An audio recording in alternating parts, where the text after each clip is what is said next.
चलिए, हिस्ट्री में था हम लोग को आधुनिक भारत उत्तरकालीन मुगल सम्राट।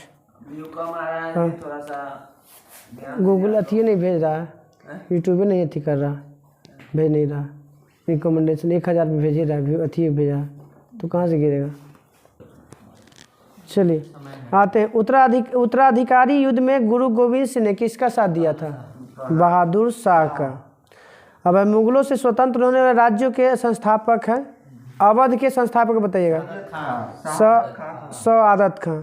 हैदराबाद के संस्थापक ठीक है, वो भी है चिनकिलिच खां या निजामुल मुल्क या आसफ जा भी कहते हैं। रुहेलखंड के संस्थापक दाऊद और मोहम्मद खां। दाऊद और मोहम्मद खां। रुहेलखंड के दाऊद खां और मोहम्मद खां। बंगाल के संस्थापक मुर्शीद कुली खां। यही मुर्शिदाबाद ढाका से कहाँ ले गया था? मुर्शिदाबाद। ढाका से मुर्शिदाबाद और मुर्शिदाबाद से मुंगेर किया था मीर कासिम।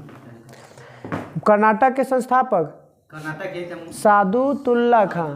कर्नाटक के संस्थापक सादुतुल्ला खां। भरतपुर के संस्थापक चूड़ामन और बदनसी। चूड़ामन और बदनसी। मोहम्मद शाह ने सआदत खां को कौन सा उपाधि दिया था? नहीं तो चिनकिलिच खां का है। सआदत खां को बुरहान उन मुल्क की उपाधि दिया गया था। उनमें है कौन सी है? निजाम उन मुल्क है। आई में सआदत खां को बुरहान उन मुल्क को है। कौन दिया था? मुगल सम्राट मोहम्मद शाह ने। शहादत खां का इसे मूल नाम क्या था? असली नाम मोहम्मद अमीन। मोहम्मद उत बहादुर शाह का पूरा नाम था मुअज्जम। बहादुर शाह का पूरा नाम क्या था? मुअज्जम। शाहे बेखबर किसे कहा जाता है?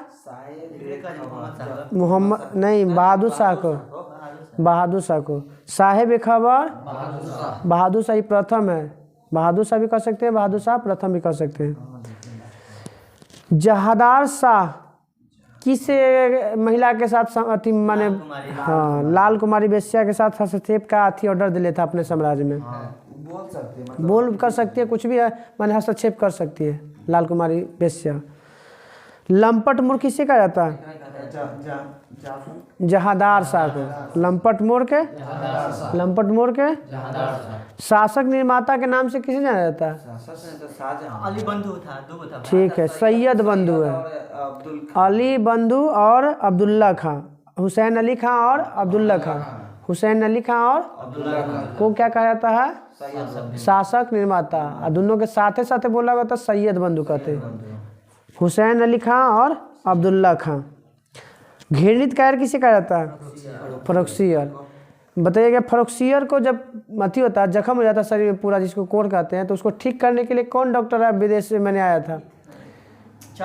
हैमिल्टन। कौन था? इसी के कारण खुश होकर क्या किया था कि क्या दिया था? व्यापार करला दे दिया था, छूट दे दिया था अंग्रेजों को। हाँ, जिसे बोला था ईस्ट इंडिया कंपनी का Magna carta. East India company का कौन दिया था छूट? है फरूक सियर। फरूक सियर। रंगीला बादशाह किसे कहा जाता है? मोहम्मद शाह को। अनेक ख्यालों की रचना किसने किया था?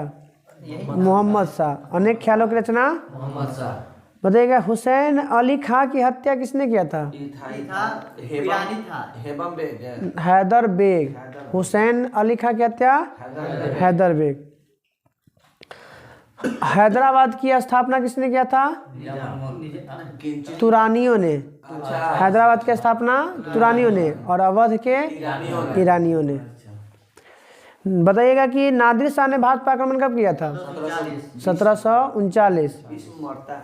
1739 में जब आक्रमण किया था तो उस समय दिल्ली का शासक कौन था? मोहम्मद शाह। ईरान के नेपोलियन नादिर शाह। ईरान का नेपोलियन नादिर शाह था। नादिर शाह ने तख्ते ताउस को लूटा था, तो तख्ते ताउस पर बनाया था कौन?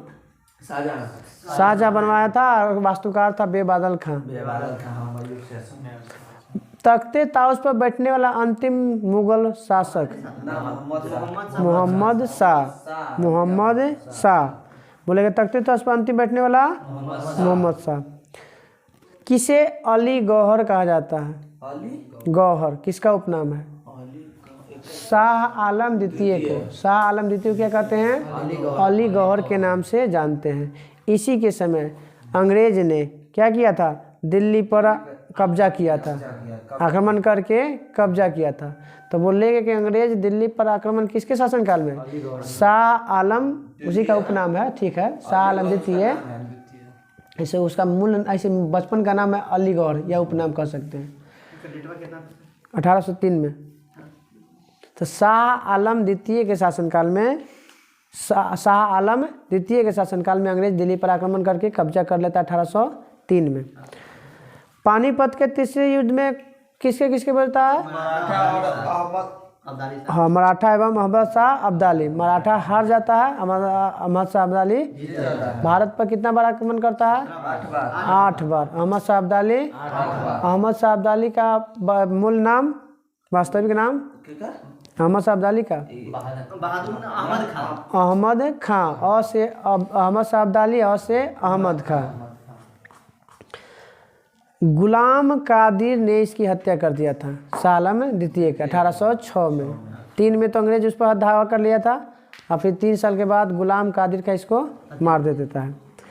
हीरा महल किसने बनवाया था? दूसरा, बहादुर शाह जफर, या द्वितीय बोलिए, जफर बोलिए या। तो हीरा महल किसने बनाया था? बहादुर शाह द्वितीय। ये कहाँ है? तो आगरा के किला में है। आगरा, लाल किला से, लाल किला में है। कहाँ पे? हाँ हाँ, हीरा महल कहाँ है? लाल किला में। बताइए कि किसके शासनकाल में उर्दू के शायर मिर्जा गालिब रहते थे? बहादुर शाह द्वितीय या बहादुर शाह जफर। मिर्जा गालिब किसके समय में? बहादुर शाह द्वितीय या जफर कहिए। अब आते हैं यूरोपीय कंपनियों का आगमन। भारत आने वाला पहला पुर्तगाली कब आया था? 17 मई 1498 को। कहाँ पहुँचा था? कालीकट में। कालीकट का उस समय राजा कौन था? जमुरीन। किसके साथ वो आया था? उसको उस रास्ता कौन दिखाया था? गुजरात के पथ प्रदर्शक ही था मन अब्दुल मनीद। प्रथम पुर्तगाली वायसराय अल्मेरा, फ्रांसिस्को दी अल्मेरा 1505 में। 1500 अल्मेरा कब बनकर आया था? तो 1505 में। वाटर पॉलिसी किसने किया था? Blue water policy Almeida. जब ये हट जाता है तो कौन आता है? अल्बुकर्क ना, अल्बुकर्क आता है। अल्मेरा के बाद कौन आता है? अल्बुकर्क। अल्मेरा के बाद 5 में अल्मेरा, 10 में 9 में कौन आता है? अल्बुकर्क। इसने अल्बुकर्क ने बीजापुर को किससे छीन लेता है? यूसुफ आदिल शाह। 2 नाम, मोहम्मद आदिल शाह ऑप्शन देता है, याद रखिए। यूसुफ आदिल शाह से 1510 में गोवा पर अधिकार कर लेता है। पुर्तगालियों ने अपनी पहली व्यापारिक कोठी कहाँ खोली थी? कोचीन। पुर्तगालियों ने अपनी पहली व्यापारिक कोठी कोचीन में खोली थी। कहाँ पे? और दक्षिण पूर्वी तट पर कहाँ पर एकमात्र बस्ती था इसका? सन थोमे। कौन तट पे? दक्षिण पूर्वी तट पर एकमात्र बस्ती सन थोमे। पुर्तगालियों के बाद भारत कौन आया? डच। पहला यात्री आए वाला डच यात्री कार्नेलियन हाउटमैन। पहला डच यात्री 1596 में आया था। इसके बाद हाउटमैन ने भारत के पूर्व सुमात्रा पहुंचा था। कहाँ पे? सुमात्रा द्वीप पर। जावा सुमात्रा है ना इंडोनेशिया में, तो वहाँ पहुंचा था। डचों ने अपना प्रथम व्यापारिक कोठी कब खोला था? 64 में खोला था ना? वो तो 1605 में। डचों ने अपनी पहले व्यापारिक कोठी 1605 में। कहाँ खोला था? मुसलीपट्टनम। दूसरा कहाँ खोला? कालीकट। दूसरा कहाँ खोला? कालीकट। डचों की पहली राजधानी मछलीपट्टनम, दूसरी राजधानी कालीकट ना पुलिकट। हाँ पुलिकट, कालीकट ना पुलिकट। पहला मछलीपट्टनम और दूसरा पुलिकट। डचों ने ही पहली बार औद्योगिक वेतन भोगी रखे वाला क्या था? माने वेतन दे के किसी को काम कराने के लिए। पहला। बताइए कोलाचेल की लड़ाई कब हुआ था? चेल 1741 में कोलाचेल की लड़ाई 1741। इसी में यहाँ के एक राजा था भारत के मार्तंड, वो डच को हरा देता है। क्या करता है? डच ईस्ट इंडिया कंपनी को हरा देता है। तो मार्तंड और डच ईस्ट इंडिया कंपनी के बीच कौन सा युद्ध होता है? तो कोलाचेल के युद्ध 1741। इस युद्ध में कौन जीत जाता है? मार्तंड। कौन है? मार्तंड। त्रावणकोर के राजा थे, केरल में पड़ता है त्रावणकोर, वहीं के राजा थे मार्तंड। अब वेद साफ कब माने पूरी तरह से खत्म होता है डच कब भारत से? 1759 में। 1759 में कौन सा युद्ध के? वेदरा का युद्ध। 1759 में कौन सा युद्ध है? वेदरा का युद्ध। पूरी तरह से डच से समाप्त। हाँ तो अंग्रेज और डच युद्ध होता है। हाँ 1759 में। एक साल बाद 1760 में वांडी वास का युद्ध, पूरी तरह से फ्रांसीसी भी समाप्त 1760 में। बताइए कौन जो है इंग्लैंड की महारानी थी जो 31 दिसंबर 1600 में टॉमस स्मिथ के में 217 साझेदार के साथ भारत भेजता है? रानी एलिजाबेथ। रानी, आज ये क्वेश्चन था ना इससे, आज वाला में था एगो। के वो साझेदार था? 217। ओकर पहला गवर्नर कौन था? तो टॉमस स्मिथ। पहला गवर्नर टॉमस स्मिथ। मुगल दरबार में आने वाला पहला अंग्रेज हॉकिंस। कौन? Captain Hawkins. कब आया था? तो 1609 में। कब आया था? कौन भेजा था इसको? जेम्स प्रथम। कौन भेजा था? एक उसको भी भेजा था और एक और था वो 1516 कौन आया था? 15 में 1615 में। हाँ टॉमस रो आया था, उसी को जेम्स प्रथम के हिस्सा था। बताइए कि अंग्रेज ने अपना पहला व्यापारिक कोठी कहाँ खोलने की कोशिश किया था? सूरत में। खोले की कोशिश किया था, असफल हुआ था 1608 में सूरत में। कहाँ पे? सूरत में। 1611 में कहाँ खोला? दक्षिण पूर्व के मथी था आंध्र प्रदेश में मछलीपट्टनम में। फिर 1613 में कहाँ खोला? सूरत में। कहाँ खोला? सूरत में, पश्चिमी तट पर ही। 1615 में कौन आता है? तो सर टॉमस रो आता है। 1615 में सर टॉमस रो आता है। और आने के बाद ये किसके किसके से अपना व्यापारी अधिकार छूट प्राप्त कर लेता है? तो उस समय दो गो, एक तो जहांगीर और जहांगीर का बेटा शाहजहां। तो जहांगीर से भी प्राप्त हो गया और शाहजहां से भी प्राप्त हो गया। चलिए आते हैं। गोलकुंडा के जो सुल्तान था वो कब अंग्रेजों को सुनहरा फरमान जारी करता है? 1632 में। गोलकुंडा के सुल्तान जो था वो अंग्रेजों के लिए सुनहरा फरमान कब जारी करता है? 1632 में। 500 रुपया वार्षिक पैगोडा कर लेके गोलकुंडा राज्य का जो भी बंदरगाह था ऊपर निःशुल्क जो है क्या करेगा? अपना व्यापार मुक्त स्वतंत्र रूप से कर सकता है। कितना रुपया लेके? 500 रुपया।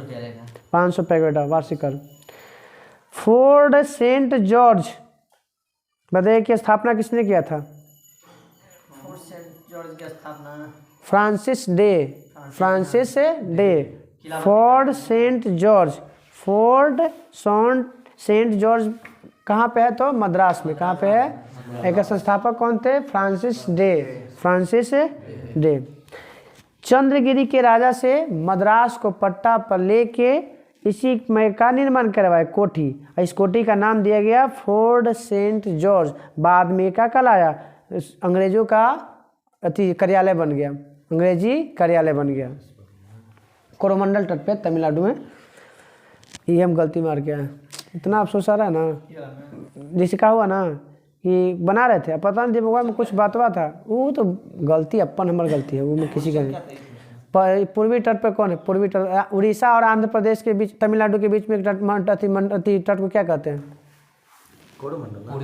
हाँ कोरोमंडल। अरे दिमागवा में कुछ आ गया उस समय, बतवे दिमागवा। हाथवा हो गया क्यों चीज नीचे आ गया, हम रंगा आ गया, हाथ थोड़ा सा रंगा है तो कुछ भी नहीं कर सकते हैं। कोई फायदा नहीं है, बड़ा अफसोस। ई सब नहीं होना चाहिए गलती। चलिए 1600 बताइएगा कि 1661 में ब्रेगेंजा महिला थी पुर्तगाल कैथरीन ब्रेगेंजा राजकुमारी थी। वो किसकी शादी किसके साथ होता है? चार्ल्स द्वितीय के साथ। चार्ल्स इंग्लैंड का राजकुमार था चार्ल्स द्वितीय, और पुर्तगाल की राजकुमारी थी कैथरीन ब्रेगेंजा। ये दोनों के में एक दहेज देता है पुर्तगाली इसको। बम्बई को देता है। हाँ, बम्बई को दहेज दे देता है। 1661 में मिलता है दहेज, और 7 साल के बाद ये क्या करता है, किराया पर दे के और कंपनी ईस्ट इंडिया कंपनी को 10 पाउंड के वार्षिक किराया पर दे के चल जाता है।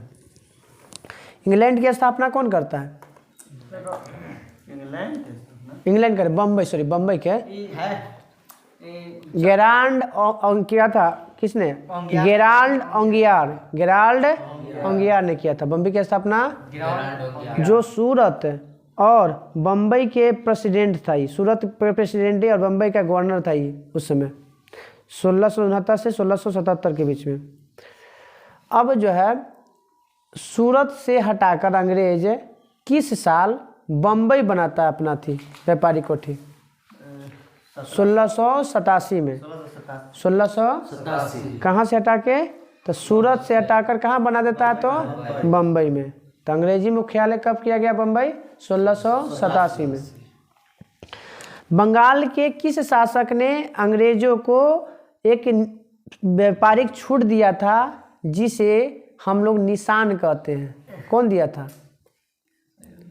शाह शुजा ने दिया था। बंगाल में अंग्रेजों को व्यापारिक छूट किसने प्रदान किया था? शाह शुजा। और जो प्रदान किया तो उसे क्या कहते हैं हम लोग? निशान। क्या कहते हैं? वो निशान करने का मतलब एक मार्का था कि वो दिखा के कोई अंग्रेज अपना व्यापार फ्री में कर सकता है। तो कौन दिया था? शाह शुजा।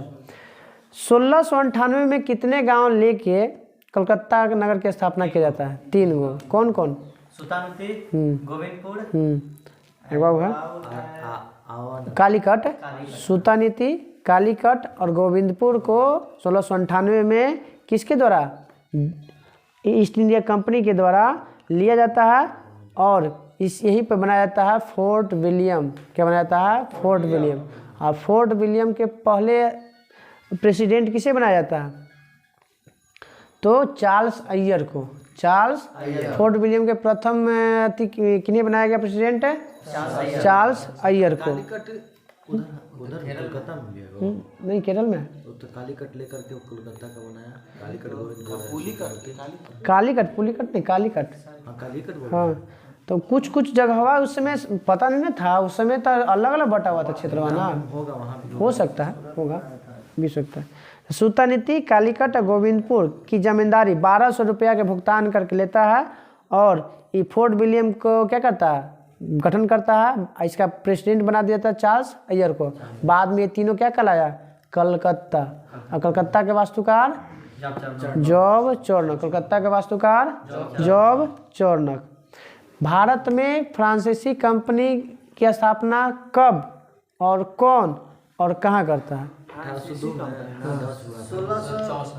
1664 में तो फ्रांसीसी इंडिया कंपनी की स्थापना होता है। 4 साल बाद होता है 1668 में।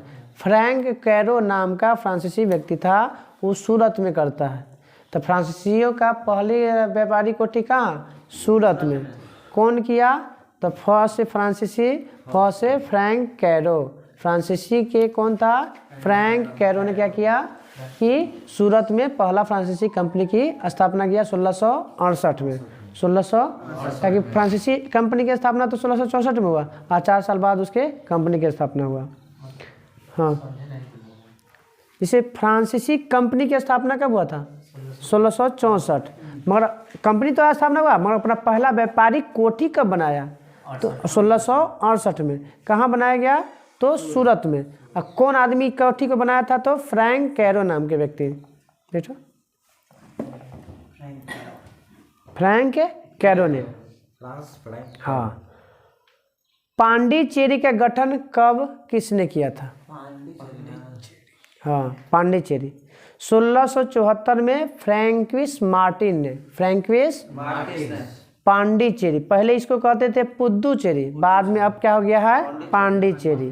हाँ, एक सूबे ये हो गया पुदुचेरी सर। जिसे पांडिचेरी है, अभी पुदुचेरी फिर कर दिया गया होगा, वो अलग बात है। अभी पुदुचेरी पहले शुरू में पुदुचेरी था नाम से। पांडिचेरी। हाँ, पुदुचेरी लिया गया किससे? शेर खां लोदी से लिया गया, अंग्रेज लिया किराए पे और लेके उसका नाम किया, अब हम लोग जानते कौन सी? पांडिचेरी। तो कौन लिया था? François Martin, François Martin. अब आते हैं एंग्लो फ्रांसीसी संघर्ष। एंग्लो फ्रांसीसी संघर्ष को हम कर्नाटक युद्ध के नाम से जानते हैं। किसी के नाम से? अंग्रेज और फ्रांस के बीच में जो युद्ध हुआ था उसे क्या कहते हैं हम लोग? भारत में पूछेगा तो कर्नाटक। वहाँ जाएंगे तो उत्तराधिकार का युद्ध।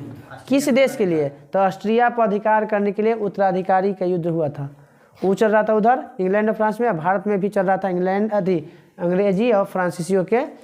तो कर्नाटक युद्ध के गो? 3 गो। क्यों कर्नाटक युद्ध? 3 गो। तो प्रथम कर्नाटक युद्ध 1746 से 1748।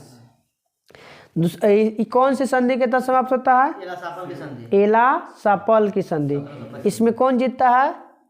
फ्रांसीसी जीत जाता है। कौन जीत जाता है? फ्रांसीसी। कौन जीत जाता है? इसमें एक युद्ध आती है, लड़ा गया सेंट टोप का युद्ध। इसमें क्या कहा जाता है? सेंट टोप का युद्ध भी कहा जाता है। जो 17 बताइए, एला सापेल की संधि कब हुआ था? 1748। खत्म हुआ 48 में, 48 में ना। तो एला सापेल की संधि किस युद्ध से संबंधित है? तो कर्नाटक, प्रथम कर्नाटक युद्ध से। कौन से? प्रथम कर्नाटक युद्ध से। दूसरा कर्नाटक युद्ध कब हुआ? 1749 से 1753। 1749 से लेकर 1754। इसमें कौन जीत गया? अंग्रेज जीत जाता। हारता कौन है? तो फ्रांसीसी। गवर्नर कौन था? गोडू ना, डुप्ले। कौन था? डुप्ले। डुप्ले खुश हो गया था पहले का जीत के ना, घमा अथी हो गया था सा कि अब काम तो हरा दिया, अब जीतेगा। अंग्रेज पता किया कि भाई हमारे हारे के कारण था, ये अब कुछ करबे नहीं किया। वो बढ़िया से बन ठन के आया, ये उतने में रह गया। वैसे है कि अब कोई को पढ़ेला छोड़ दिया, अब ये को बढ़िया से पढ़ रहा है, अब छोड़ कुछ ऑप्शन नहीं। गलती होता है वो फिर बुलाई भी नहीं करता। तो गया 1749 से लेकर 1754। अंग्रेज में इसमें जीत जाता है, डुप्ले की हार। डुप्ली को भेज दिया जाता है कहाँ? घरे, माने वहाँ पे अपना। उसके स्थान पे कौन आता है? गोडू आता है। कौन आता है? गोडू। दूसरा कर्नाटक युद्ध की संधि के तहत समाप्त होता है पांडिचेरी की संधि। पहला एला सापेल के संधि के तहत, दूसरा पांडिचेरी के संधि के तहत। हाँ, तो पांडिचेरी के संधि कब हुआ था?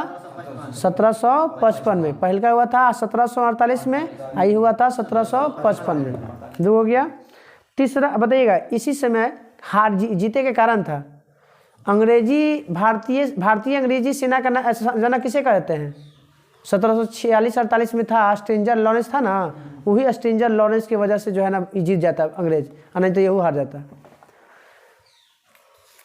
अब आते हैं कर्नाटक का तीसरा युद्ध। कब हुआ था?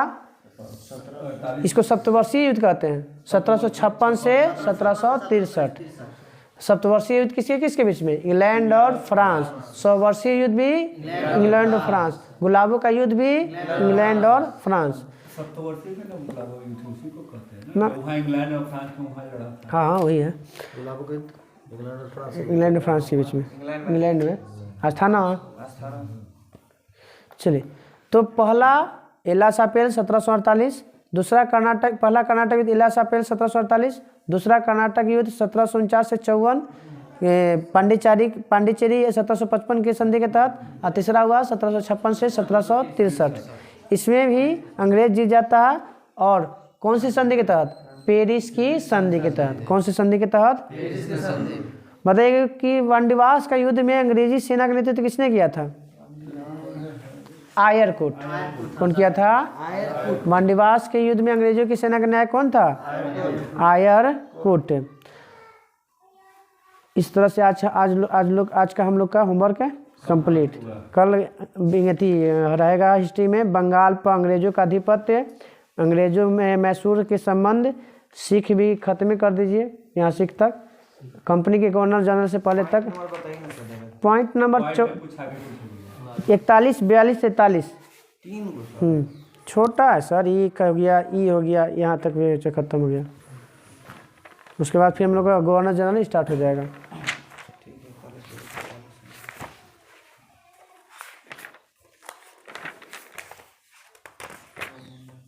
सौर मंडल था, तो देगा है, हाँ चंद्रमा का था। सौर मंडल में बाहरी में, जैसे बाहर में एक जैसा देखे जाने वाले जुड़वा ग्रहों के पिंडों के समूह को क्या कहते हैं? प्लेनेमस। और इससे कल ने पूछे थे कि हमारी आकाशगंगा में शीतलता और चमकीले तारों के समूह को क्या बोलते हैं? निहारिका। ना, ओरियन नेबुला। ओरियन नेबुला, शीतल जैसी एक जैसा समूह था तो वो और नेबुला, और एक जैसा जुड़वा ग्रहों के समूह को प्लेनेमस। प्लेनेमस। सौर मंडल का केंद्र सूर्य। सौर मंडल का केंद्र सूर्य।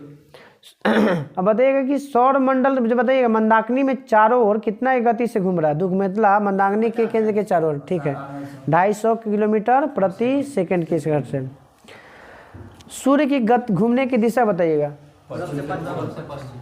पूर्व से पश्चिम। पूर्व से पश्चिम।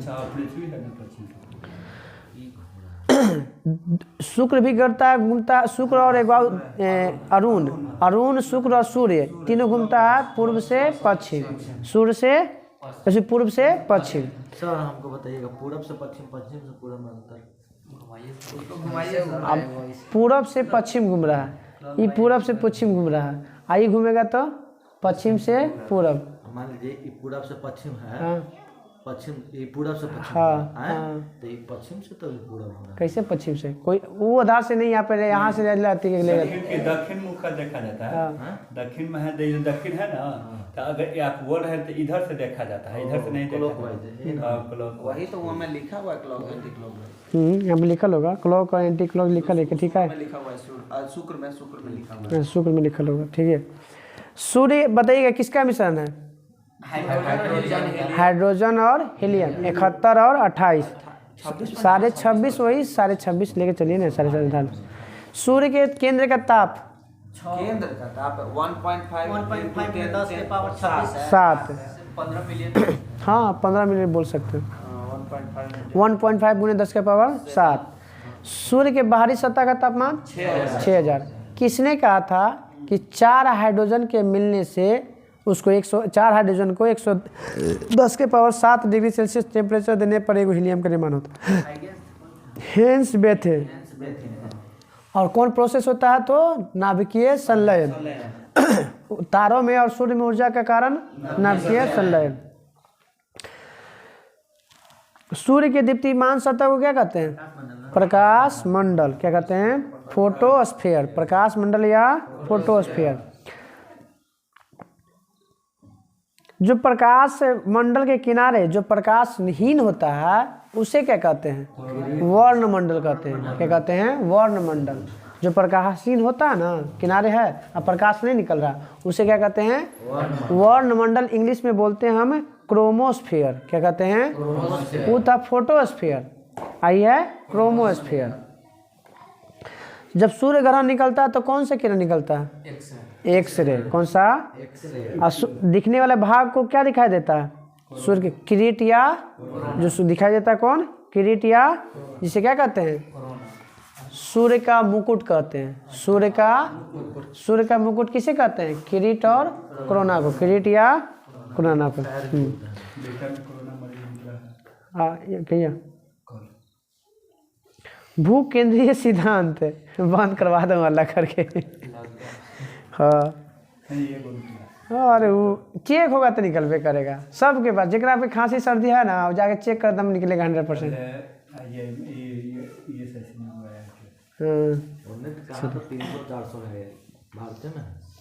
चलिए ज़्यादा यूट्यूब पे मत फैलाइए तो फिर।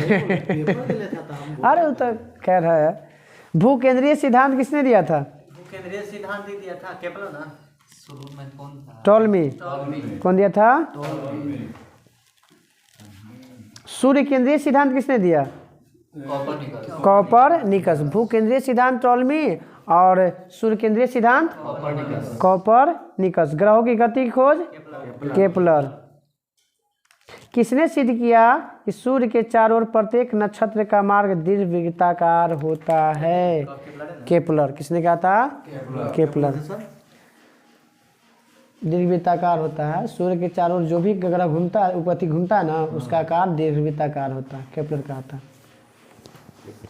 पता है परवल है ना। सूर्य की उम्र सूर्य का उम्र 5 बिलियन वर्ष। सूर्य का उम्र 5 बिलियन वर्ष। सूर्य कितना 4.5 कुछ होता है सर, 4.5 बिलियन वर्ष। वो पृथ्वी के आगे था। पृथ्वी का चलिए, सूर्य भविष्य में कितना ऊर्जा देते रहने का समय 10 के पावर 11। माइनस में कहाँ ले जाइएगा, 10 के पावर 11 वर्ष तक दिले रहेगा। सूर्य का प्रकाश कितना में आ जाएगा, आएगा पृथ्वी पर। सूर्य का प्रकाश पृथ्वी तक कब कितना देर में आ जाएगा, हाँ 8 मिनट 16 सेकंड। 8 मिनट 16, हाँ लगभग में 500 सेकंड बोल सकते हैं टेकुलेट। 8 मिनट 16.6 सेकंड में है। सौर ज्वाला के उत्तरी ध्रुव को क्या कहते हैं, बोरियालिस। और दक्षिणी को, क्या कि दक्षिण में कौन है, ऑस्ट्रेलिया, तो इसलिए दक्षिण में क्या कहेंगे, ऑस्ट्रेलियालिस। सूर्य के धब्बे के तापमान कितना होता है, 1500 डिग्री सेंटीग्रेड कम हो जाएगा। हाँ 1500 डिग्री सेल्सियस से कम होता है। बताइएगा सूर्य के धब्बे का एक पूरा चक्र कितना, धब्बा तो कहाँ होगा धब्बा, दबा है। आपको दिखेगा, दिखेगा नहीं लेकिन ऐसे तो 6000 बटा ना हाँ। सतह का, बारिश सतह का, केंद्र का है 1.5। तो उसके अंदर ही ना होगा। हाँ तो धब्बा में कोई जरूरी वहाँ पे धब्बा का मतलब वहाँ पे ज्वाला कम है, और ज्वाला कम है तो कम ना हो जाएगा टेम्परेचर।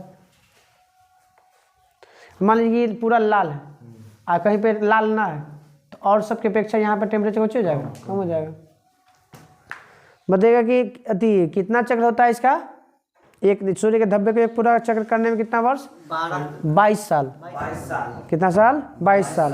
पहले बढ़ता है फिर घटता है।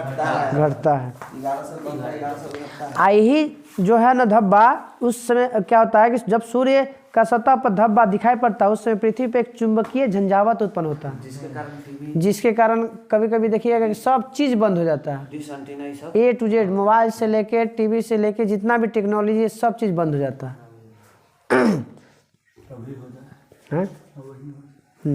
बताइए सूर्य का व्यास 13,92,000 किलोमीटर। सूर्य का व्यास 13,92,000, जो किसके, पृथ्वी के व्यास के कितना गुना, 110 गुना। कितना गुना, 110 गुना बड़ा है। मतलब सूर्य में 110 को पृथ्वी समाहित हो सकती है। कितना, हाँ वही 109 110 दोनों एक जगह 9 दिल है। अब आते हैं बौना ग्रह, बताइए कौन कौन है, बौना ग्रह, ठीक है, प्लूटो, चेरॉन, सेरस, यूबी 313, 2003 है, यूबी 313, प्लूटो, चेरॉन, सेरस 2003, यूबी 313। 2003 नाम है। हाँ 2003 में। बताइए प्लूटो को कब हटा दिया गया, 2006 में। 2006 किस सम्मेलन में, प्राग सम्मेलन। कौन सम्मेलन, प्राग सम्मेलन में। तब के गो रह गया ग्रह, 8 गो। पार्थिव ग्रह किसे कहते हैं, हाँ बुध, शुक्र, पृथ्वी, मंगल को पार्थिव ग्रह कहते हैं, या इनर प्लैनेट भी कह सकते हैं। इनर मतलब अंदर, इनर मतलब अंदर। ये किसके बने होते हैं, चट्टानों के बने होते हैं। किसके बने होते हैं, बाकी जो बचल है वो सब गैस और धूल का बना हुआ है, गैस और धूल के बना हुआ है, तरल पदार्थ के, जिसको बोलते हैं बाहर वाला को बाह्य ग्रह या जोबियन प्लैनेट। बाह्य ग्रह या जोबियन प्लैनेट तो कौन कौन होता है, बृहस्पति, शनि, अरुण, वरुण। कितने ग्रहों को नंगे आंखों से देखा जा सकता है, 5 गो। इतवार के एगवाऊ के छोड़ के बाकी सब दिन में आता है। इतवार है एगवाऊ के छोड़ के, शुक्र, बुध को, मंगल, हाँ सोमवार इतवार छोड़ के बाकी सब आता है। मंगल, बुध, बीप, शुक्र, शनिचर। हम तो खुद दे रही रहे हैं तो फिर कैसे अरे इसे बाहर में हम तो बैठ ऊपर है। आकार के अनुसार सबसे बड़ा बृहस्पति, सबसे छोटा बुध, सबसे तीव्र बृहस्पति, जो सबसे गति में कक्षीय गति वाला कौन, जो बृहस्पति सबसे तेज चलता है। हाँ सबसे बड़ा, सबसे भारी, सबसे भारी में है, सबसे भारी में बड़ा में बृहस्पति है। सबसे तेज। हाँ, कक्षीय गति में घुमा, जो बड़का जाएगा वो जल्दी जल्दी घूमते हो। हाँ अरे कम समय वाला बुध है। हाँ, कम समय में घूर्णन करने वाला में चक्र छोटा है ना, तो जल्दी 88 दिन में घूम जाता है। इसका स्पीड स्पीड है ना वो अपना कक्ष में सबसे ज़्यादा है। ज्यादा होता है बृहस्पति के। आकार के अनुसार हो गया बृहस्पति, शनि, अरुण, वरुण, पृथ्वी, शुक्र, मंगल, बुध। अब है घनत्व के अनुसार सबसे कम घनत्व वाला सबसे कम घनत्व शनि और सबसे अधिक घनत्व वाला पृथ्वी, नहीं तो मार दिया बृहस्पति। सबसे अधिक का वाला हो गया पृथ्वी, हाँ पृथ्वी, और सबसे कम वाला शनि। तैरता हुआ ग्रह शनि। पानी से भी होता है। पानी में तैरने लगता है तब हल्का था। पानी में डुबा के कहे का मतलब बर्फ अति पिघलवा दा का 1-2 डिग्री टेम्परेचर करवा दा, ठीक है, वायुमंडल के कार्बन डाइऑक्साइड के चले जाते हैं। देखा जाता है। अरे अनुमान लगाया सर, उतना उतना उसे इच्छा होने के कारण उसको बोलता है। आशीष कल शनिचर है, कल ही छाला चलिए आते हैं। अब द्रव्यमान के अनुसार सबसे कम भारी बुध और सबसे ज़्यादा भारी बृहस्पति। परिक्रमण के अनुसार बताना है कि सबसे पहले कौन परिक्रमा करेगा? बुध है 88 दिन में, और सबसे अंतिम में करेगा वरुण 165 दिन में, 165 वर्ष में, 165 वर्ष में। सब कहिए नया साल मनाता होगा। है ये नहीं है तो मनाए कहला। तो खाली वरुण मनाएगा वो का। सबसे अब झुकाव के आधार पर बताना है।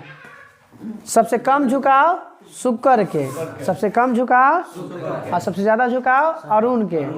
सबसे कम झुकाव शुक्र, सबसे कम झुकाव शुक्र और सबसे अधिक झुकाव अरुण। है अब है ना, तब प्लूटो, अरुण वरुण के बाद प्लूटो था, प्लूटो को हटा दिया तब है लास्ट में अरुण। यूरेनस पहले अरुण तब अरुण। यूरेनस बाद में नेपच्यून। हाँ कौन को जान रहा है? शुक्र और अरुण को छोड़कर बाकी सब ग्रहों की गति की दिशा कुछ है पूर्व से पश्चिम से पूर्व। बाकी ये तीन गो के शुक्र और अरुण, सूर्य शुक्र और अरुण के है पूर्व से पश्चिम, बाकी सबके पश्चिम से पूर्व। 3 गो शुक्र के, सूर्य के और अरुण के। सूर्य ग्रह में नहीं आएगा, ग्रह में नहीं आएगा, मगर हम ये नहीं बोल रहे हैं कि घूमे में बता रहे हैं खाली। अब आते हैं बुध। सबसे सूर्य के सबसे नजदीक बुध, और बुध के सबसे पृथ्वी के सबसे नजदीक शुक्र। हाँ शुक्र। किसका कोई उपग्रह नहीं होता है? बुध और शुक्र का। बताइए इसका विशिष्ट गुण क्या है बुध का? क्षेत्र का होना, चुंबकीय क्षेत्र का होना। सर्वाधिक बोलेगा कि कक्षीय गति वाला बोलेगा तब दिया हुआ है बुध का। नहीं वो वाला कोची वाला है, कक्षीय गति मतलब कम समय में मार देता है। कक्षीय गति जो अपने कक्ष पे घूमने वाला दिया हुआ है। सर आप सही, लेकिन कक्षीय गति बोल रहे थे। हैं हम बोल रहे हैं गलती कक्षीय में नहीं घूमता, वो तेज घूमता है, वो अपने अक्ष पे घूमता, अपने अक्ष पे घूमता है। हाँ अक्षीय गति मतलब एक जगह पर घूम जाना। अरे धुरी पर सबसे कम चक्कर लगा देता है 10 घंटा में बृहस्पति, ठीक ना। 10 घंटा में अपना चक्कर घूम जाता है। एक राउंड में मार देता है। हाँ, पृथ्वी 24 घंटा में एक राउंड मारता है, वो 10 घंटा में मार देता है।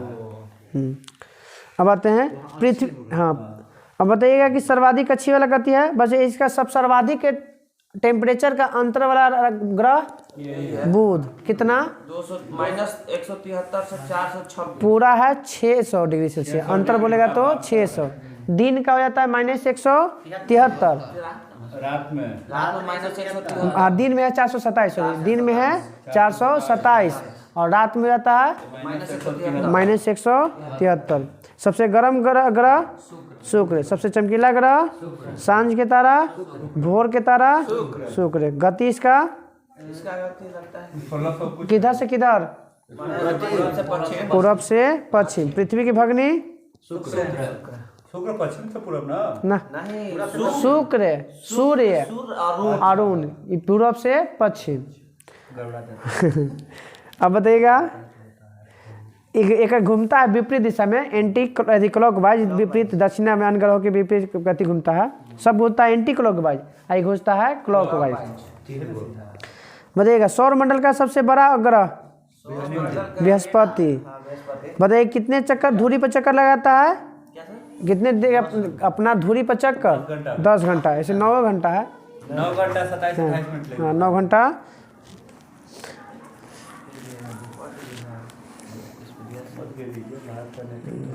हाँ गई ही ना कोई, इसलिए कि तो लोग चिपका था तो सुनी तो ना, चिपका रहेगा तो ठीक रहेगा। बताइएगा पीले रंग का उपग्रह शनि के गैनीमेड। पीले ग्रह का उपग्रह गैनीमेड, या पीला ग्रह भी कहेगा तो बृहस्पति कहेंगे। गैनीमेड उपग्रह है। लाल ग्रह मंगल। कारण का है लाल हो गया, आयरन ऑक्साइड। बताइएगा कि किसके समान, बताइएगा मंगल ग्रह के कक्षा तली से कितना झुका हुआ है, 25 डिग्री पे, जो किसके समान है, पृथ्वी के समान है। पृथ्वी और मंगल का जो है झुकाव जो है लगभग समान है, 23.5 डिग्री पर वो है, 25 डिग्री पर ये है। बताइएगा इसके 2 उपग्रह मंगल के, फोबोस और डिमोस। सबसे छोटा उपग्रह डिमोस, सबसे छोटा। सौर मंडल का बोलेगा सबसे बड़ा उपग्रह गैनीमेड और सबसे छोटा डिमोस। गैनीमेड बृहस्पति का और डिमोस हो गया मंगल का, वो टाइटन है शनि का। सौर मंडल का सबसे बड़ा ज्वालामुखी ओलिपस मेसी, ओलिपस। और सबसे ऊंचा पर्वत निक्स ओलंपिया। ओलिपस मेली ज्वालामुखी है और पर्वत है निक्स ओलंपिया। कहाँ पे है, मंगल ग्रह पे। कहाँ पे है, उहे पर फतह पाना है। बताइएगा मार्स मॉम की कब छोड़ा गया था, 2013। मार्स ऑर्बिट मिशन, मॉम को क्या कहते हैं, मार्स ऑर्बिट मिशन, इसरो द्वारा छोड़ा गया था 5 नवंबर 2013। कौन यान द्वारा, PSLV C-25। आंध्र प्रदेश के हरिकोटा से। दूसरा सबसे बड़ा ग्रह शनि। बताइएगा इस पे कौन सी गैस मिलते हैं, हाइड्रोजन और हीलियम। हाइड्रोजन और वलय की संख्या 7 गो। इसके वलय की संख्या 7। वलय की खोजा था कौन, गैलीलियो ने। शनि का सबसे बड़ा उपग्रह टाइटन, जो सौर मंडल का क्या है, दूसरा सबसे बड़ा उपग्रह है। हाँ, टाइटन की खोज किसने किया था, हाइजोन, क्रिश्चियन हाइजोन। 1665 कौन सी संधि हुआ था 1665 में, 1600 नहीं है, हाँ 1665 में है ना, हाँ ये हाँ पुरंदर की संधि है, ठीक है 1665। हाँ कोशिका की खोज भी हुआ, ठीक है। फोबे नामक, बताइए किसका उपग्रह है, फोबे शनि का है, जो शनि के घूमने के दिशा के विपरीत घूमता है। शनि घूमता, हाँ ये हो गया पूरब, हाँ पूरब से पश्चिम, 4 गो हो गया। फोबे, सूर्य, शुक्र और अरुण, जो गरुण जो घूमता है पूर्व से पश्चिम। तीसरा बड़ा ग्रह अरुण। अरुण की खोज कब किसने किया था, विलियम हर्शेल 1781। William Herschel 1781। इसमें वलय की संख्या 9 गो। शनि के है 7 गो और अरुण के है 9 गो, जिसमें नाम दिया अल्फा, बीटा, गामा, डेल्टा और एप्सिलॉन। 5 के नाम दिया, बाकी आपके नहीं दिया हुआ। लेटा हुआ ग्रह अरुण, लेटा हुआ ग्रह अरुण। इसका सबसे बड़ा उपग्रह अरुण का टाइटेनिया। टाइटन हो गया शनि के, टाइटेनिया हो गया अरुण के, और टिट्रॉन हो जाएगा वरुण के। शनि के हो जाएगा टाइटेनिया, सॉरी टाइटन हो गया शनि के, टाइटेनिया हो गया अरुण के, और टिट्रॉन हो गया वरुण के। वरुण की खोज टाइटन घड़ी जब प्रचार किया था तो लगाया था कि इसको पकड़ डाला तो शनि भी नहीं भारी हो गया। बताइएगा वरुण की खोज जोहान गाले 1846, जोहान गाले 1846। बताइए इस पर किस गैस के बादल छाया हुआ मिलता है? मीथेन। वरुण पे मीथेन। हरा ग्रह वरुण, हरा ग्रह वो मीथेन यही सब गोबर से बनता है, वही से हरा ग्रह हो गया वो। पृथ्वी क्रम के अनुसार केवा ग्रह है? आकार के अनुसार पांचवा। आकार में कितना पर झुका हुआ है? 23.5 डिग्री। कितना पर झुका हुआ है? अपने पृथ्वी के कक्ष जो है तल से कितना कोण पे बनाता है? 66.5 डिग्री। एकमात्र जीवन मिलता है ना। घना तो बताइएगा इसका 5.5 ग्राम प्रति सेंटीमीटर क्यूब पर किलोग्राम ना, पर सेंटीमीटर, ग्राम प्रति सेंटीमीटर में क्यूब। एकमात्र उपग्रह इसका चंद्रमा। पृथ्वी की त्रिज्या किसने मापी थी? इरेटोस्थनीज ने। पृथ्वी की त्रिज्या इरेटोस्थनीज। बताइए विषुवतीय व्यास 56। और विषुवतीय ध्रुवीय में दोनों में बड़का छोटका में छोटका, तो विषुवत लिखे में भी बड़का, ध्रुवीय लिखे में छोटा। 12,756 में विषुवतीय और ध्रुवीय 12,713। हाँ 43 का अंतर है। बताइए पृथ्वी की औसत त्रिज्या 6400 किलोमीटर। एक्यूरेट पूछिएगा तो 63-71 किलोमीटर। पृथ्वी की आयु लगभग कितना वर्ष माना गया है? 4.6 अरब वर्ष। पृथ्वी की आयु लगभग कितना पूछ गया सर बच्चन? 10 था टोटल का, सूर्य से पृथ्वी बताए थे। हाँ वो अलग है, वो आप सौर मंडल के बारे में बता रहे हैं। बार बार वही याद है। सूर्य के पृथ्वी के बीच की दूरी 12,713 पॉइंट कुछ है का? ना 15 लाख, 15 करोड़ किलो। 14 करोड़ 96 लाख। 14 करोड़। घूर्णन गति बताइएगा एक चक्कर करे में। डेट पूरा एक्यूरेट छोटका से बता रहे 365 दिन 6 घंटे। वो परिक्रमा है 365। 23 घंटा 56 मिनट 4 सेकंड। 23 घंटा 56 मिनट 4 सेकंड। 365 दिन 6 घंटे। वो आपका सर परिक्रमण गति है सर, आई है घूर्णन गति। हाँ अब बताइए उसका एक्यूरेट बताइए। सूर्य का परिक्रमा 65 दिन 6 घंटा 5 घंटा 24 मिनट नहीं, 365 दिन 5 घंटा 48 मिनट 46 सेकंड। 365 दिन 5 घंटा 48 मिनट 46 सेकंड। मिनट और सेकंड में 2 सेकंड का 2 का अंतर। चंद्रमा था पूरा। चंद्रमा तक था। चंद्रमा तक था सर। तब नहीं कि हमारा लगा कि चंद्रमा तो पहले था। सूर्य के बाद पृथ्वी के सबसे निकटतम तारा, ठीक है चल, प्रोक्सिमा सेंचुरी। प्रोक्सिमा सेंचुरी के बाद अल्फा सेंचुरी। साइरस। कितना दूरी है प्रोक्सिमा सेंचुरी के पृथ्वी से? 4.22 प्रकाश वर्ष। 4.22 प्रकाश वर्ष। और अल्फा सेंचुरी के 4.3 प्रकाश वर्ष। 4 पॉइंट चंद्रमा से पृथ्वी से दूरी है। अल्फा सेंचुरी और प्रोक्सिमा सेंचुरी। सूर्य पृथ्वी के सबसे नजदीक में तारा कौन? सूर्य। और सूर्य के बाद कौन? अल्फा। प्रोक्सिमा। और प्रोक्सिमा के बाद सबसे नजदीक तारा कौन? Alpha century. बताइएगा साइरस का पृथ्वी से दूरी बताइएगा। 9 प्रकाश वर्ष, जिसको डॉग स्टार के नाम से जानते हैं। डॉग स्टार ये रात्रि में दिखने वाला एकमात्र चमकीला तारा है साइरस। कर ले हम लोग का चंद्रमा से लेके बौना ग्रह से खत्म करके है कुछ नहीं है। सब ललका है। देशांतर अक्षांश याद कर लिया ना। देखो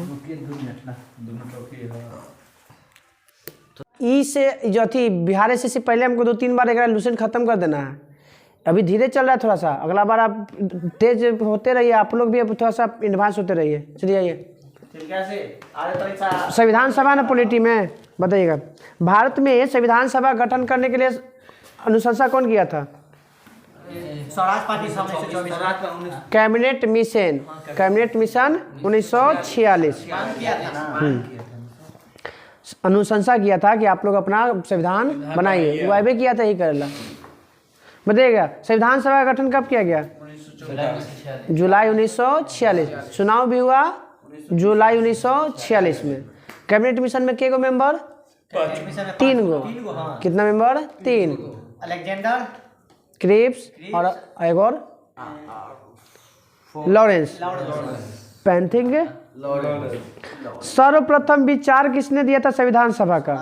स्वराज पार्टी 1924 में महात्मा गांधी कांग्रेस की अध्यक्षता किए थे। हाँ, कौन सा अधिवेशन था? कौन सा अधिवेशन? बेलगावी था। आप जोड़िएगा तो 24 या 16 40वां। संविधान सभा में कुल कितने सदस्यों को निर्धारित किया गया था? 389, जिसमें से ब्रिटिश प्रांत को कितना दिया गया था? 292। देसी रियासत को 93, देसी रियासत और चीफ कमिश्नर 4 गो। अब जुलाई में जो हुआ था संविधान सभा का चुनाव, उसमें से बताइएगा 389 सदस्यों में से कितना पर चुनाव किया गया था? 389 में से कितना था? 296 पर। 389 पर से कितना पर चुनाव हुआ? 296। अभी 296 में कांग्रेस के को लेके आया 208, मुस्लिम लीग 73, अन्य 15। 73वां स्थान सीट है। पहला बैठक कब, कहाँ और किस भवन में हुआ था? दिल्ली में हुआ था। दिल्ली में। हाँ, 9 दिसंबर 1946 के दिल्ली में चेंबर काउंसिल पुस्तकालय में।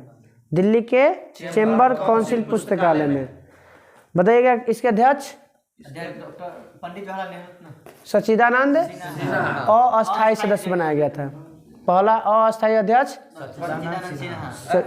ठीक है, पहला अस्थायी अध्यक्ष बुजुर्ग थे। जो अभी प्रोटेम स्पीकर बनता है वही समझिए वही था। प्रोटेम स्पीकर उसी को बनाया जाता है संविधान में। बूढ़ा सबसे बुजुर्ग रहेगा उसी को। कहला राष्ट्रपति को शपथ दिला के बाकी की शपथ वही दिलाएगा। बूढ़ा हुआ जा प्रोटेम स्पीकर तो मतलब बूढ़ा नहीं जी। प्रोटेम स्पीकर का काम खाली होता है शपथ जो बचल है ना 500 में से प्रधानमंत्री के अति करवा के शपथ दिला के मुख्य 2-4 गो के और फिर चल जाते हैं। बाकी काम किसके पास? प्रोटेस्ट स्पीकर उसको शपथ दिलाएगा। हाँ, वो शपथ जैसे लास्ट हुआ शब्द सदस्य का, कहानी खत्म। नहीं, के दिन तक होता है। लोकसभा अध्यक्ष जिस दिन तक निर्वाचित नहीं होता उस दिन तक प्रोटेम। हाँ, वो तो रहता है। चलिए अब आते हैं, कौन ऐसे देशी रियासत था जो भाग नहीं लिया था? हैदराबाद। कितना जनसंख्या पर एक सीट दिया गया था? 10 लाख पर। बताइएगा कितने समुदायों ने जनसंख्या के आधार पर विभाजित किया गया था? 3 गो। कौन कौन? अनुसूचित जाति, मुस्लिम, सिख और साधारण। मुस्लिम, सिख और बताइएगा राष्ट्र ध्वज तदर्थ समिति के अध्यक्ष? डॉक्टर राजेंद्र प्रसाद। प्रक्रिया नियमन समिति के अध्यक्ष? डॉक्टर भीमराव अम्बेडकर ना। राजेंद्र प्रसाद। प्रक्रिया नियम समिति के अध्यक्ष? संचालन समिति वो अलग है, वो अलग है। संचालन समिति, प्रक्रिया नियम समिति भले अध्यक्ष के हैं, दोनों अलग अलग है। संचालन समिति के अध्यक्ष भी राजेंद्र प्रसाद। तदर्थ समिति के भी जो है डॉक्टर राजेंद्र प्रसाद। प्रक्रिया नियम समिति के भी डॉक्टर राजेंद्र प्रसाद। प्रारूप समिति के BR अम्बेडकर। मौलिक अधिकार अल्पसंख्यक के पटेल जी, सरदार वल्लभ भाई पटेल। अब बताइएगा मौलिक अधिकार के उप समिति, वो मौलिक अधिकार के संख्या के समिति थे। उप समिति के अध्यक्ष JB कृपलानी। अल्पसंख्यक उप समिति के अध्यक्ष HC मुखर्जी, हरिश्चंद्र मुखर्जी। अल्पसंख्यक उप समिति के अध्यक्ष असम के लिए बनाया गया था। उप समिति के लिए तो असम के पहले मुख्यमंत्री बारदोलई, गोपीनाथ बारदोलई।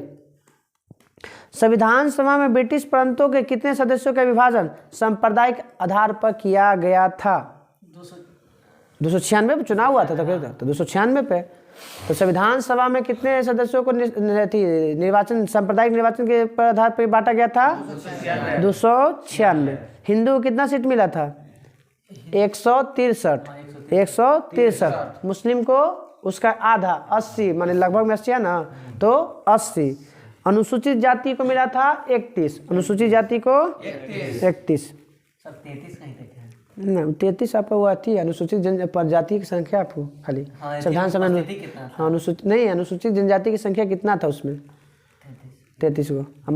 तो महिला था 15 गो। संविधान सभा में महिलाओं की संख्या हो गया 15। बताइए दूसरा बैठक कब होता है? 11 दिसंबर ना? 11 दिसंबर 1946। कौन है इसकी अध्यक्षता करते हैं? डॉक्टर राजेंद्र प्रसाद। यहीं से चुना जाते हैं कोची? नहीं इसे नहीं, यहाँ पे नहीं, आगे जाके। ठीक है हाँ। अब बताइएगा संविधान सभा में 2 गो उपाध्यक्ष बनाने का संकल्प लिया गया था इसी में 11 दिसंबर 1946 को। तो किसे बनाया गया था? तो एक HC मुखर्जी को और दूसरा बनाया गया था कृष्णाचारी को। हाँ 2 को बनाया गया था। उद्देश्य प्रस्ताव कब शुरू किया गया था, पेश किया गया था? पंडित जवाहरलाल नेहरू जी पेश किए थे 26 2 दिन बाद 13 दिसंबर 1946 पेश किया गया। 13 दिसंबर 1946 पारित, इसको प्रस्ताव को पारित कब कर दिया गया? अगले साल 22 जनवरी 1947। 22 जनवरी 1947 को स्वीकार कर लिया गया। उद्देश्य प्रस्ताव को स्वीकार कर लिया गया। संविधान का प्रारूप पर विचार विमर्श कौन किया था या तैयार कौन किया था? प्रारूप पंडित जवाहरलाल नेहरू। प्रारूप BN राव। हाँ संविधान सभा का प्रारूप किसने तैयार किया था? BN राव। प्रारूप समिति के अध्यक्ष थे BR अम्बेडकर। बताइएगा संविधान प्रारूप समिति का गठन कब किया गया था? 29 अगस्त 1947। प्रारूप समिति की स्थापना 29 अगस्त 1947। के गो मेंबर बनाया गया था? इनमें 7 गो प्रारूप समिति मेंबर के गो, जेकरा में से 6 गो सदस्य या एगो अध्यक्ष। 6 गो सदस्य एगो नामों बोलिए। सर समिति की संख्या इसे 6 गो है। समिति की संख्या 7 गो। ऐसे बड़ी समिति बोलेगा तो 13 गो है। ऐसे खाली प्रारूप समिति में ऐसे समितियों की संख्या खाली यहाँ पे दिले 7 गो। वैसे पूछता है कि बड़ी समितियों की संख्या तो 13 गो याद रखना। समिति की संख्या 7 गो, प्रारूप समिति में भी 7 गो है। प्रारूप समिति में सदस्यों की संख्या के गो है तो 7 गो। समिति संख्या 13 गो। हाँ 13। तो पहला अध्यक्ष BR अम्बेडकर, फिर अयंगर, कृष्णामाचारी, फिर है सादुतुल्ला, KM मुंशी है ना? हाँ कन्हैयालाल मानिकलाल मुंशी, माधवराव DP खेतान। ये कौन है? प्रारूप समिति के अध्यक्ष। पूछ देता है कि इनमें से कौन प्रारूप समिति के सदस्य हैं या नहीं है। संविधान सभा हाँ आए 2 गो आए थे। माधवराव के स्थान मित्र आए थे कौन? BL के मित्र के स्थान पर आया था माधवराव। और खेतान के आए पे थे कृष्णामाचारी के सदस्य बनाया गया था खेतान के जगह। संविधान सभा में BR अम्बेडकर को पहली बार कहाँ से चुना गया था? बंगाल से। और दूसरी बार बम्बई से। बंगाल में हार जाता है क्या? नहीं बम्बई वाला हारते हैं। नहीं बम्बई वाला हरा दिया जाता है।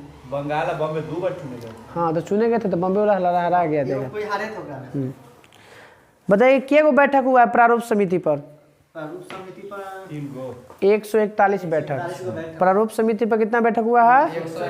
141। माउंटबेटन योजना माउंटबेटन 1919 है ना? 3 जून 1947। 3 जून 1947 जिसको बाल्कन प्लान भी कहते हैं। इसी बाल्कन प्लान के तहत भारत और पाकिस्तान को क्या किया गया था? अलग किया गया था। जब विभाजन हुआ था तब उस समय सदस्यों की संख्या कितनी निर्धारित किया गया? 324, जिसमें से 235 प्रांत को, 89 स्थान देशी रियासत को मिला था। अब है कुछ अंतिम मंत्रिमंडल का गठन कब हुआ था? 2 सितंबर 1946। हाँ 2 सितंबर 1946 अंतरिम मंडल का गठन कब हुआ था? अब उसके कुछ नेता हैं।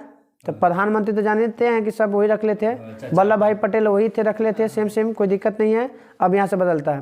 पहले रक्षा मंत्री बलदेव सिंह, उद्योग एवं आपूर्ति मंत्री जॉन मथाई, शिक्षा मंत्री सी राजगोपालाचारी। वो में है आपका ये आज़ादी से पहले का ही, वो आज़ादी के बाद में है। शिक्षा मंत्री सी राजगोपालाचारी, कार्य खनन एवं बंदरगाह मंत्री भाभा CH खाद्य एवं कृषि मंत्री राजेंद्र प्रसाद। रेलवे मंत्री आसफ अली। रेलवे मंत्री श्रम मंत्री जगजीवन राम। रेलवे मंत्री आसफ, खाद्य मंत्री राजेंद्र प्रसाद, कार्यखाना CH भाभा, शिक्षा हो गया C राजगोपालाचारी, उद्योग एवं आपूर्ति मथाई जी, रक्षा बलदेव सिंह।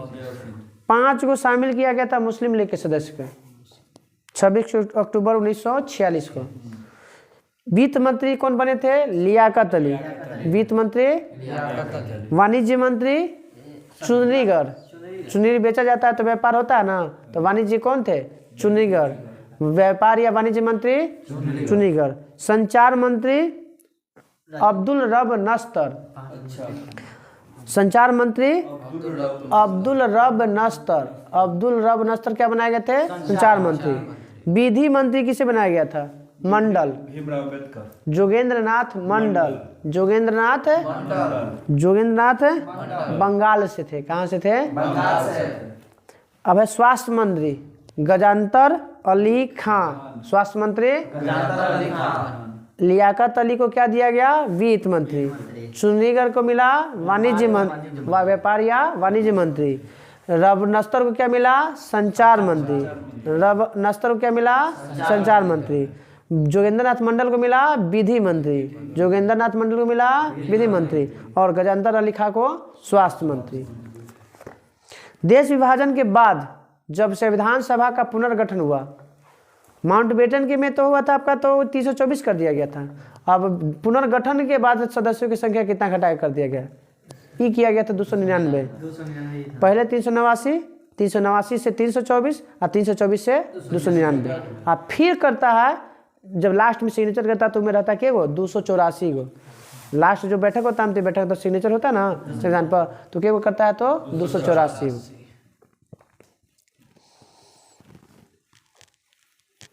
प्रारूप समिति के संविधान पर विचार विमर्श करने के बाद संविधान सभा का रिपोर्ट कब पेश किया जाता है? 21 फरवरी 1948। 21 फरवरी। वाचन के गो होता है? 3 गो वाचन। पहला, दूसरा, तीसरा। 4 नवंबर से 9 नवंबर 1948 से शुरू होता है, खत्म हो गया 5 दिन में। दूसरा का लंबा होता है, 9 नवंबर से हो गया, तब कहाँ से स्टार्ट होता है? आपका 17 अक्टूबर 15 नवंबर को स्टार्ट होता है और अगला साल 17 अक्टूबर तक चलता है।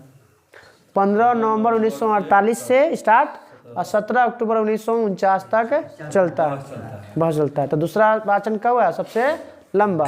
तीसरा स्टार्ट होता है आपका 14 नवंबर को और 26 नवंबर 1949 को बंद हो जाता है। तो 3 गो वाचन। पहला 4 से 9 नवंबर 1948, दूसरा 15 नवंबर 1949 से 48 से 17 अक्टूबर 1949। ये स्टार्ट होता है 14 नवंबर 1949 से लेके 26 नवंबर 1949। इस दिन क्या कहता है? आंशिक रूप से पारित हो जाता है हमारा संविधान। के गो सदस्यों के सिग्नेचर से? 284। अब इसमें नया आ गया, मंत्रिमंडल बना आज़ादी के बाद। तो 2 गो तो सेम था, खाद्य कृषि मंत्री भी सेम थे। अब बदले गए शिक्षा मंत्री अबुल कलाम आज़ाद। रेलवे मंत्री भी बदल जाएंगे, उसमें था आसफ अली, इसमें आ गए जॉन मथाई। इस्तीफा देने वाले भी थे, लगता है कि नहीं वो था, दूसरा था।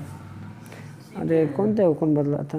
कोई बिहारी बीजेपी कोई नेता था, जैसे कौन ट्रेन में? घटना हुआ था ना। पहला रेल अथी हुआ था, दुर्घटना। मोरारजी देसाई ना? हाँ, तो मोरारजी देसाई इस्तीफा देते। ठीक ठीक। मोरारजी देसाई पहला रेल मंत्री और दूसरा रेल मंत्री नीतीश कुमार। इस्तीफा देने वाले हैं। हाँ, चलिए 2 गो रेल मंत्री वाले इस्तीफा दिए हमरा पल से एक्सीडेंट के कारण। चलिए। रेलवे परिवहन मंत्री किसके पास? मथाई के पास। विधि मंत्री BR अम्बेडकर। वहाँ था किसके पास विधि मंत्री? जोगेंद्रनाथ मंडल। जोगेंद्रनाथ, मगर इसमें आज़ादी के बाद आ गया BR अम्बेडकर। श्रम मंत्री वहाँ भी सेम, यहाँ भी सेम, जगजीवन राम। रक्षा मंत्री वहाँ भी था सेम, बलदेव सिंह, यहाँ भी बलदेव सिंह। अब स्वास्थ्य मंत्री वहाँ था कौन? रब नस्तर था, नहीं रब नहीं था, अथी गजानतर अली खां था, उसमें गजानतर अली। आई में महिला आ जाती है राजकुमारी अमृता कौर। राजकुमारी वाणिज्य मंत्री में चुनीगढ़ था। आई में CH भाभा, CH उसमें संचार मंत्री था कौन? रब नस्तर था। इसमें आप दे दिया गया किसके पास? किदवई, रफ़ी अहमद किदवई। संचार मंत्री वित्त मंत्री माने पहला वित्त पति प्रस्तुत करने वाला सन्मुखम शेट्टी, पहला वित्त थी कुछ बोलते हैं, अरे बजट पेश करने वाला कौन?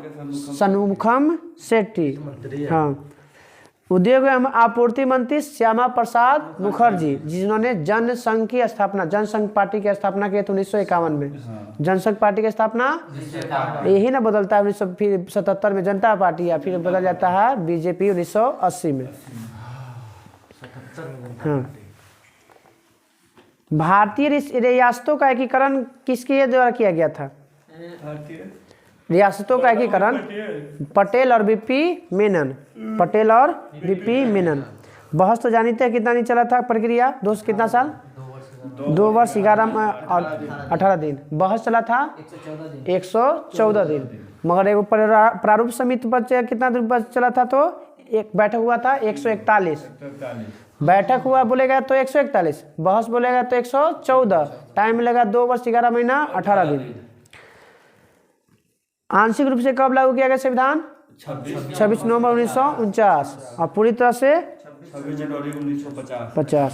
अंतिम बैठक संविधान सभा का 26 नवंबर को ना 2 दिन पहले, अच्छा 24 जनवरी 1950। यही में किसको? तो राष्ट्रगान और राष्ट्रीय गीत को क्या किया जाता है? स्वीकार किया जाता है। प्रथम आम चुनाव 1951-52।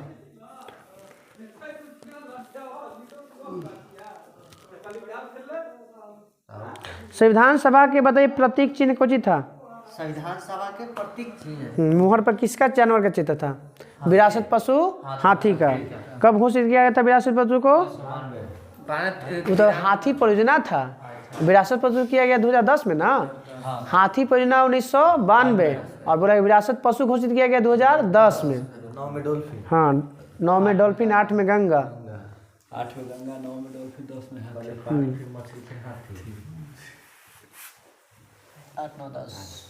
संविधान सभा का सचिव किसे नियुक्त किया गया था?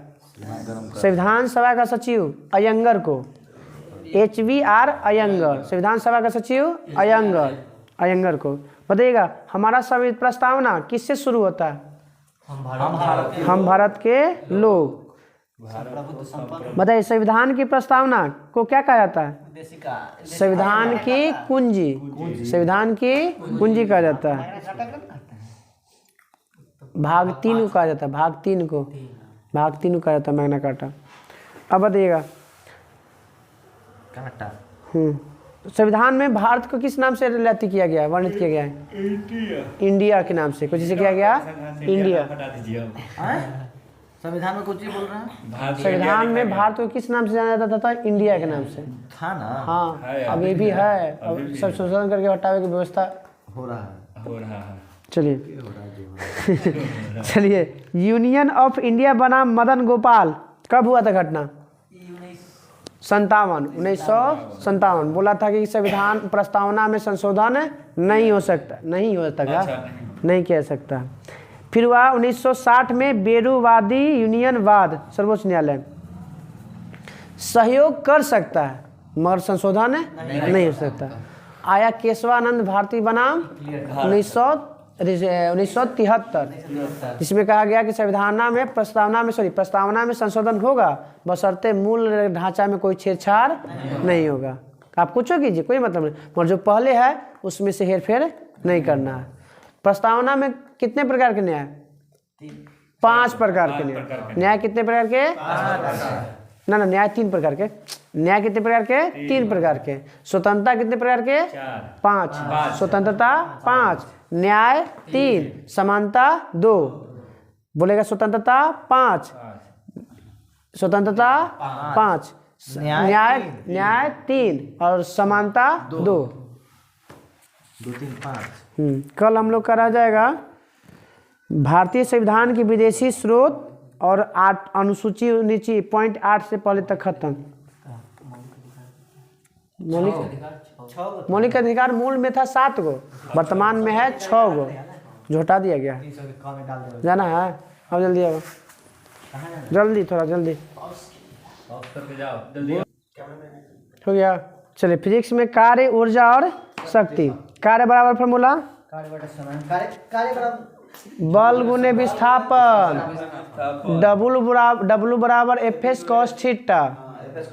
दो सदिशों का अदिश गुणनफल है, दो सदिशों का अदिश, क्या कि बल भी सदिश और विस्थापन भी सदिश, और दोनों से बन गया कार्य को चीज अदिश। ऐसा ही मात्रक कार्य का जूल, कार्य करने की दर को शक्ति, और कार्य करने की क्षमता को ऊर्जा कहते हैं।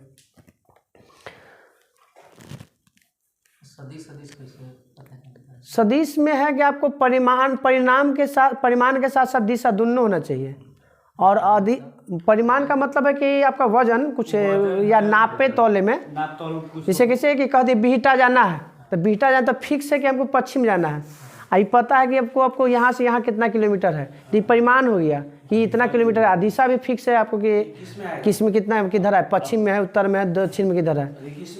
अब हम बोल दिए कि जाना है कन्याकुमारी, अब बोला कन्याकुमारी अभी यहाँ से जैसे फिक्स है, मगर जिसे जो हिसाब से अभी हम सोचेंगे, अब चंद्रमा पर बोल दिया। हाँ तब वो भी हो सकता है कि चंद्रमा पर जाना है तो कोई दिशा नहीं है। हाँ और दिश में जैसे हो कार्य कर रहे हैं, तब कौची कर रहे हैं हम, ये अभी हम बैठे हुए हैं तो कार्य कर रहे हैं, तो दिशा पता चल रहा है नहीं, तो वो हो गया जिसका पता ना लगा केवल परिणाम हो, दिशा ना हो, वो अदिश, और जब दोनों मिल जाएगा तो सदिश। चलिए ऊर्जा कितने भाग में बांटा गया है? ऊर्जा को दो भाग में, कौन कौन? गतिज ऊर्जा और स्थितिज ऊर्जा। गतिज ऊर्जा और फार्मूला 1/2 हाफ mv²। ना हाँ घर है। दो पिंडों की गतिज ऊर्जा एक समान हो तो उसमें क्या होगा बताइएगा?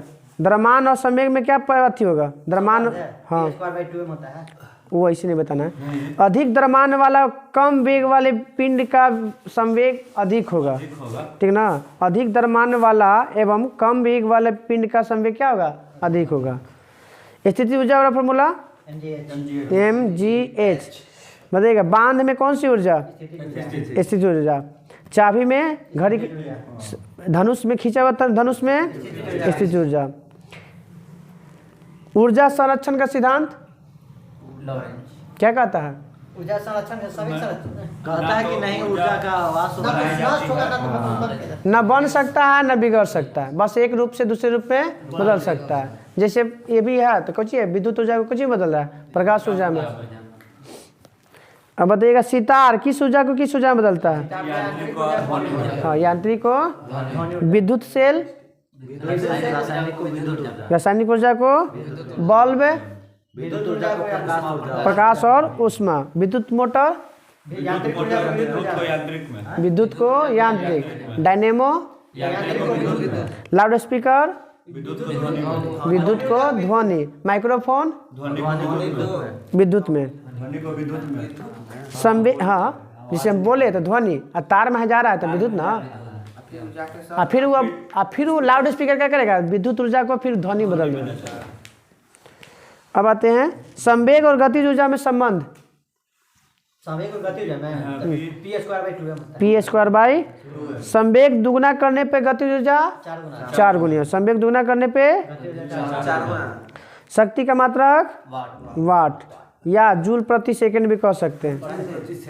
1 मेगावाट बराबर कितना वाट? 10 के पावर 6 वाट। 10 के पावर 6 वाट। 1 किलोवाट बराबर कितना वाट? 3 वाट। 1000 वाट, वही 10 के पावर 3 वाट, ठीक है। 10 के पावर 3 वाट। शक्ति का मात्रक एक और मात्रक बड़ा मात्रक क्या होता है? अश्व शक्ति। अश्व शक्ति इस किसके नाम पर रखा गया? अश्व शक्ति की इकाई जेम्स वाट के नाम पे। जेम्स नहीं, जेम्स वाट के द्वारा दिया गया। सॉरी हाँ ठीक है, हाँ ये रखे थे। एक HP बराबर 746 वाट और 1 किलोवाट बराबर कितना HP? 1.3। हाँ 1000 में से 746 से भाग दे दीजिए तो निकल जाएगा 1.34 HP। 1 वाट सेकंड, 1 वाट घंटा बराबर कितना जूल? 3.6। 1 वाट घंटा बराबर 3600 जूल। 1 वाट घंटा बराबर 1 किलो वाट घंटा बराबर है 1 वाट घंटा बराबर 3600 जूल, और 1 किलो वाट घंटा बराबर बोलेंगे ना तो 36 लाख जूल या 3.6 × 10⁻6 जूल, जिसको बोलते हैं बराबर 1 यूनिट। क्या बोलेंगे? 1 यूनिट। वाट, किलोवाट, मेगावाट किसका मात्रक है? वाट किलो ये सब शक्ति के शक्ति का। वाट सेकेंड, वाट घंटा, किलोवाट घंटा, या इस किसका है? ऊर्जा का। वो हो गया वाट आ गया, वाट, किलोवाट, मेगावाट शक्ति का। वाट सेकेंड, वाट घंटा, किलोवाट घंटा, यह है ऊर्जा का। गुरुत्वाकर्षण बल बराबर फॉर्मूला ठीक है, F बराबर G इंटू m1m2/r²। जी क्या है? सार्वत्रिक गुरुत्वाकर्षण नियतांक है। मान आया था कि अगर R को दुगना कर दिया जाए तो गुरुत्वाकर्षण पर क्या प्रभाव पड़ेगा? हाँ, तो ये घट जाएगा। R को दुगना कर दिया जाए तो घटेगा। हाँ, क्या कि R बढ़ेगा तो वो घटेगा, और F बढ़ेगा तो R घटेगा। दोनों में एक दूसरे का जैसे घटेगा में वही 4 गुना में घटेगा। चलिए बातें कब दिया गया था सार्वत्रिक गुरुत्वाकर्षण नियतांक का मान? 1788 में। कौन दिया था? नहीं, कैवेंडिश, हेनरी कैवेंडिश। इतना दिमाग में जवाब है कि कंफ्यूज छोटी जी का मान 10 मीटर पर सेकंड 9.8 मीटर पर सेकेंड। जी का मान किस पर निर्भर नहीं करता है? जी का मान द्रव्यमान पर निर्भर नहीं करता है। आकार और द्रव्यमान पर नहीं करता है, ऊंचाई पर करता है। ऊपर और नीचे जाएंगे तो जी का मान क्या होगा? घटेगा। अच्छा छोटकी ना, छोटकी जी का बड़का तो कोई मतलब है नहीं, तो कुछ के सब कहते फिक्स है। पृथ्वी की सतह के ऊपर नीचे जाने पर जी का मान, पृथ्वी का ध्रुव पर जी का मान अधिकतम होता है, और विषुवत रेखा पे न्यूनतम होता है, और केंद्र पे क्या हो जाएगा? शून्य हो जाता है। अगर पृथ्वी के घूर्णन गति बढ़ेगा तो जी का मान घटेगा, और पृथ्वी के घूर्णन गति का मान घटेगा तो जी का मान बढ़ेगा। कितना गुना चाल कर देने पर भूमध्य रेखा पर रखी वस्तु का भार शून्य हो जाएगा? 17 गुना। कितना गुना? 17 गुना। भूमध्य रेखा पर वस्तु का भार कब हो 0 हो जाएगा? जब चाल पृथ्वी की चाल कितना हो जाए? 17 गुना कर दे रहे ना, होगा तो बचेगा इंसान को। अब लिफ्ट के बारे में बताइएगा।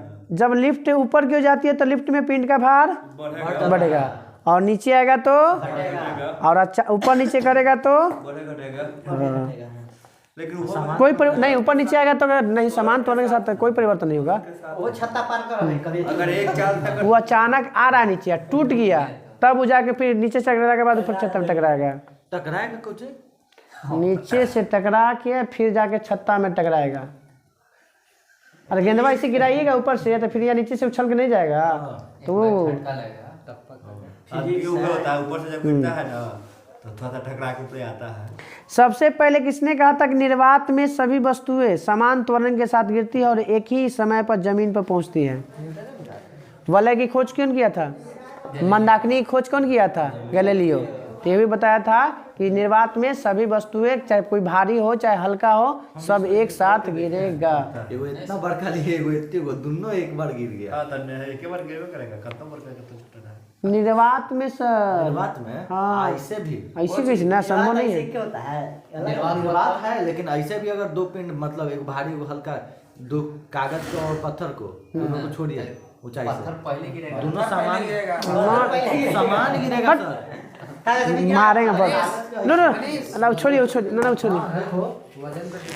अच्छा ये इनका दिखावे दो तो ये दिया रखा नहीं आ गया, मच्छर पत्थर से मारे वाला। ये देखो दोनों है। वो थोड़ी उससे होगा, उसमें वजन है, उसको गोल बना के कागज के, अब तो उधियाते रह जाएगा। हां तो वो भारी रहेगा ना, कोई ऐसे कागज गोल बनाएंगे, लेकिन वो भारी कोई सामान यूज करेंगे। हां चलिए छोड़िए इनको। कोई देखो गिर रहा है, वैसे गिरा। पहले वो आवाज कर रहा है, उसके बाद चलिए इधर। ग्रहों की गति के बताइए कि आकार कैसा होता है? दीर्घवृत्ताकार। हाँ, एलिप्टिकल या दीर्घवृत्ताकार। सूर्य के चक्कर जितने समय में लगाता है उसे क्या कहते हैं? परिक्रमण काल। और यह परिक्रमण काल वर्ग के क्या होता है? वर्ग सूर्य के दूरी के वर्ग के घन के अनुक्रमानुपाती होता है।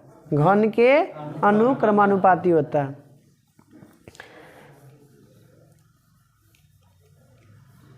उपग्रह के कक्षीय चाल किस पर निर्भर नहीं करता है? उपग्रह का कक्षीय चाल किस पर निर्भर नहीं करता है? द्रव्यमान पर निर्भर नहीं करता है, ऊंचाई पर निर्भर करेगा। जितना ऊंचाई निर्भर होगा, जितना दूर होगा उतना ही उसकी चाल कम होगा, और जितना ही नज़दीक होगा उतना ही उसकी चाल अधिक होगा। पृथ्वी के अति निकट चक्कर लगाने वाले कक्षीय चाल कितना होता है उपग्रह का? 36,000 वो तो भू-स्थिर उपग्रह का ऊंचाई होता है 8 किलोमीटर पर सेकेंड। पृथ्वी के अति निकट चक्कर लगाने वाले उपग्रह का कक्षीय चाल 8 किलोमीटर, लगभग 30 किलोमीटर, नहीं 30 किलोमीटर, वो तो ठीक है। अरे वो कितना से 1000 समथिंग में, 1500 समथिंग में वो चल रहा है। 1500 किलोमीटर पर सेकंड। दिले होगा कि नहीं, पे में नहीं दिले, ध्यान में नहीं आ रहा। 1500 क्या किसका? पृथ्वी का चाल है, ध्यान नहीं आ रहा हमरो भी। बताइए, पृथ्वी के अति निकट चक्कर लगाने वाले उपग्रह का परिक्रमण काल कितना होता है? वो तो अलग है, वो तो आपका अति है। पृथ्वी के अति चक्कर निकालने लगाने वाले उपग्रह का कक्षीय चाल है। आइए, पृथ्वी के अति निकट चक्कर लगाने वाले उपग्रह का परिक्रमण काल 84 मिनट। कितना मिनट है? 84 मिनट। 1 घंटा 24 मिनट। परिक्रमण काल बोलेगा तो 84 मिनट, और कक्षीय चाल बोलेगा तो 8 किलोमीटर पर सेकेंड। एक बार चक्कर लगा लेता हूँ। हाँ। जियो स्टेशनरी सैटेलाइट का बताइएगा ऊंचाई 36,000 किलोमीटर पर लगाया जाता है। प्लान वेग का मान 11.2 किलोमीटर पर सेकंड। हाँ, से ज़्यादा पार कर जाएगा। हाँ 11.2 किलोमीटर पर सेकेंड। पृथ्वी को लौट के नहीं आएगा। फिर चंद्रमा का प्लान वेग का मान 8 पॉइंट कुछ है, 2.43 2 पॉइंट, और सूर्य का प्लान वेग का मान ये है 42 किलोमीटर। कितना है? 42 किलोमीटर पर। कुछ उड़ा कर चेक किया गया है तब। हाँ, तो ऐसे ही थोड़ी है, कुछ उड़ाया गया होगा तब ना। उपग्रह का कक्षीय वेग बराबर फॉर्मूला √2g है। मैं प्लान वेग का है 2gr, आई है √gr। √g है। हाँ, उपग्रह का कक्षीय वेग gr, और प्लान वेग बोलेगा तो 2gr। कितना गुना करने पर, प्लान वेग कितना गुना करने पर उसका जो है प्लान कर जाएगा अपनी कक्षा से? 17 बताया था। वो तो अपना शून्य हो जाएगा ना, माने भारहीनता की स्थिति में आएगा। ये प्लान कर जाएगा आपको, स्पीड का 41% बढ़ा देंगे या √2 गुना कर देंगे। कितना गुना? √2 गुना कर दें, या तो अर्थात 41% बढ़ा देना है परसेंटेज में, तो अपना कक्षा छोड़ के क्या आ जाएगा? प्लान कर जाएगा, वहाँ से दूसरी जगह भाग जाएगा। स्पीड का 41% बढ़ा देंगे तो सब पूरा। प्लान वेग का मान किस पर निर्भर नहीं करता है? द्रव्यमान और प्रक्षेपण कोण पर। द्रव्यमान और प्रक्षेपण कोण पर प्लान वेग का मान निर्भर नहीं करता है। कितना डिग्री पर? हाँ, कल हम लोग को पढ़ लेना है दाब रूप से प्लावन वेग, श्यानता और प्रत्यास्था तक खत्म। चलिए वो वाला बाद में शुरू करेंगे, एक बार ख़त्म कर लेते हैं। 10 दिन में तो ख़त्म हो जाएगा ये। फिर इसका केमिस्ट्री है ना, परमाणु संरचना। बताइएगा, तत्व का सबसे छोटा रूप परमाणु, और यौगिक का सबसे छोटा रूप अणु। परमाणु की परिभाषा, परमाणु जैसे रासायनिक अभिक्रिया में भाग नहीं लेता है, भाग लेता है, स्वतंत्र नहीं रहता। जो स्वतंत्र अवस्था में नहीं रहता है मगर रासायनिक अभिक्रिया में भाग लेता है उसे क्या कहते हैं? परमाणु। जो स्वतंत्र रहता है लेकिन यदि रासायनिक अभिक्रिया में भाग नहीं लेता है, अणु। ठीक ना, तो सब अणुओं के, परमाणुओं के मिलने से क्या बन गया? अणु बनेगा। अब बताइएगा कि परमाणु भार के किसके बराबर होता है? भार जो मापा गया है, चाहे दिया गया है, केवल क्या किसके मान पे? तो कार्बन के 12वें भाग पे। बोलते तो बता देते हैं। तो इसमें हाँ ठीक है, 12वें कार्बन के परमाणु के 12वें भाग। आधुनिक परमाणु सिद्धांत किसने दिया था? John Dalton. आधुनिक परमाणु सिद्धांत जॉन डाल्टन। जॉन क्या बोला था ये? रासायनिक से बता रहे हैं। परमाणु को टुकड़ा नहीं किया सकता। परमाणु को टुकड़ा, परमाणु क्या है? अविभाज्य है। रासायनिक संयोग की क्रिया पे आधारित है। मोल इकाई बताइएगा। एक मोल में कितना? एक मोल में तो 1.6 × 10 के पावर 6.023 गुने 10 के पावर 23, जिसे क्या कहते हैं? अवगाड्रो की संख्या का मान भी कहते हैं। अवगाड्रो बताइए। मोल संख्या एवं द्रव्यमान दोनों का प्रतीक है। मोल किसका है? तो संख्या और द्रव्यमान दोनों का प्रतीक है। संख्या भी बताता है और द्रव्यमान भी बताता है। इसकी कब स्वीकार किया गया था मोल को? 1967 में। 1967 में इसे अपनाया गया था। हाँ बताइएगा। इलेक्ट्रॉन, प्रोटॉन और अब तक कितने मतलब मौलिक कणों की संख्या? लगभग 30 से ऊपर। 30 से ऊपर। मुख्य रूप से बोलेंगे तो 3 गो। मुख्य रूप से बोलेंगे तो इलेक्ट्रॉन की खोज जे थॉमसन। कब खोज किया था बता रहे हैं। पहले प्रोटॉन याद रखिए, उसके बाद इलेक्ट्रॉन याद रखिए, उसके बाद न्यूट्रॉन। 1896, 97, 1932। 1896 में प्रोटॉन, 1897 में इलेक्ट्रॉन, 1932 में न्यूट्रॉन। सबसे हल्का कण इलेक्ट्रॉन, सबसे भारी न्यूट्रॉन। इलेक्ट्रॉन की तरंग की प्रकृति की खोज सबसे पहले किसने किया था? De Broglie. इलेक्ट्रॉन की तरंग प्रकृति की खोज डी ब्रॉगली। पॉजिट्रॉन की खोज ठीक है एंडरसन। पॉजिट्रॉन वो तो अति किया, न्यूट्रॉनों की खोज किया। न्यूट्रॉनों की खोज पाउली और पॉजिट्रॉन की खोज एंडरसन। पॉजिट्रॉन की खोज बोसॉन कण की खोज किसने किया था? सत्येंद्र नाथ बोस। सत्येंद्र नाथ गॉड पार्टिकल या बोसॉन कण किसके पर थ्योरी पर था? तो इसी के थ्योरी पर आधारित था।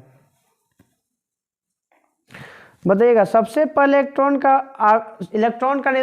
का आवेश का निर्धारण किसने किया था? सबसे पहले मिलिकन। सबसे पहले इलेक्ट्रॉन आवेश का निर्धारण किसने किया? मिलिकन। आवेश 2 प्रकार के होता है। सबसे पहले किसने बताया? तो बेंजामिन फ्रैंकलिन। 2 प्रकार के होते हैं। किसने बताया? फ्रैंकलिन। मगर सबसे पहले पूछेगा कि निर्धारण किसने किया था? तो मिलिकन। तेल के बूंद का प्रयोग करके किया था। हाँ बताइए। वजन इलेक्ट्रॉन का द्रव्यमान बताइए। इलेक्ट्रॉन का बता रहे हैं 9.109 × 10 के पावर -31।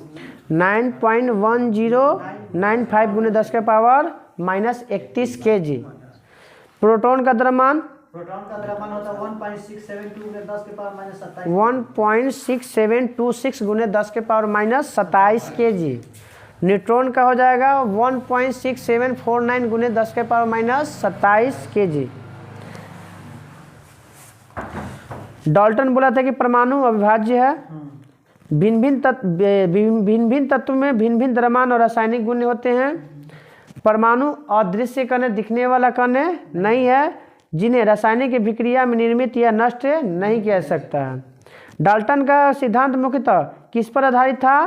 तो रासायनिक संयोजन पर आधारित था। डाल्टन का सिद्धांत किस पर आधारित था? रासायनिक संयोजन पर। पदार्थ की प्रकृति पर डाल्टन ने बुनियादी सिद्धांत दिया था सबसे पहले। अब इसके सिद्धांत को खंडन कौन किया? रदरफोर्ड।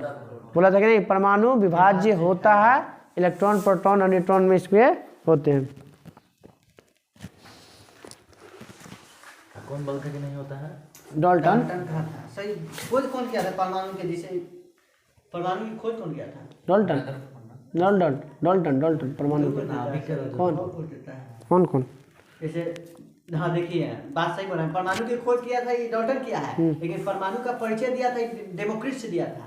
वो डेमोक्रिट्स कही तो सबसे पहले वो बताया था डेमोक्रिट्स, और बाद भी पहले ही आया डाल्टन आया। इसके जहाँ परिचय देगा डाल्टन नहीं देता, हम लिखे में हाँ डेमोक्रिट्स है। अगर ऑप्शन में ना रहेगा ना तो डेमोक्रिट्स मार सकते हैं। सही है।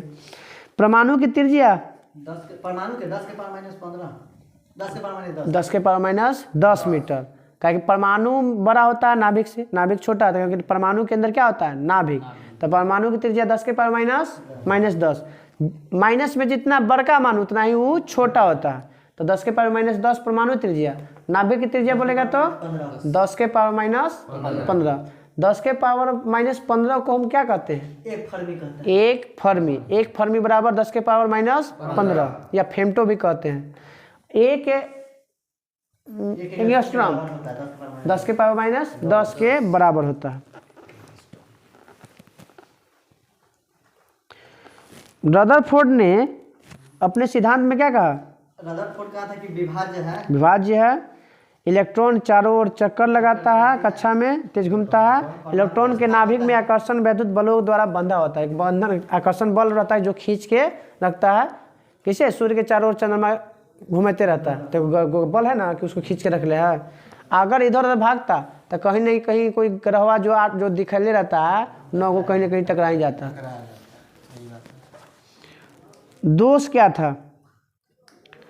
रदरफोर्ड के मॉडल का सिद्धांत था कि परमाणु अस्थायित्व की व्याख्या नहीं कर पाता था, अस्थायित्व रूप से व्याख्या नहीं कर पाया। इलेक्ट्रॉनिक संरचना भी नहीं दिया था, जो इलेक्ट्रॉनिक संरचना होता है ना हम निकालते तत्व का इलेक्ट्रॉनिक संरचना, वो भी यह नहीं दे पाए थे। ये दो दोष था, परमाणु का अस्थायित्व विकास नहीं किए, इलेक्ट्रॉनिक संरचना देखिए 1s2 2s2 2p6 नहीं निकालते हम लोग तत्व का, हाँ इलेक्ट्रॉनिक विन्यास वही। परमाणु में उपस्थित प्रोटॉनों की संख्या को क्या कहते हैं? परमाणु में उपस्थित प्रोटॉन की संख्या परमाणु संख्या कहते हैं। परमाणु संख्या किसके बराबर होता है? इलेक्ट्रॉन की संख्या या प्रोटॉन की संख्या के बराबर होता है, जिससे क्या से सूचित करते हैं? जेड से सूचित करते हैं। क्या से? जेड से सूचित करता है। और परमाणु द्रव्यमान किसे कहते हैं या परमाणु भार?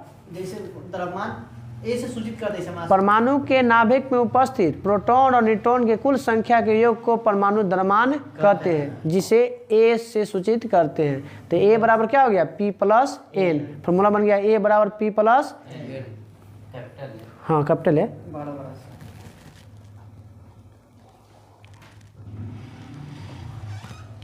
कक्षा की संख्या 7 गो। कहाँ से स्टार्ट करना है? के से। खत्म कहाँ जाना है? क्यू तक।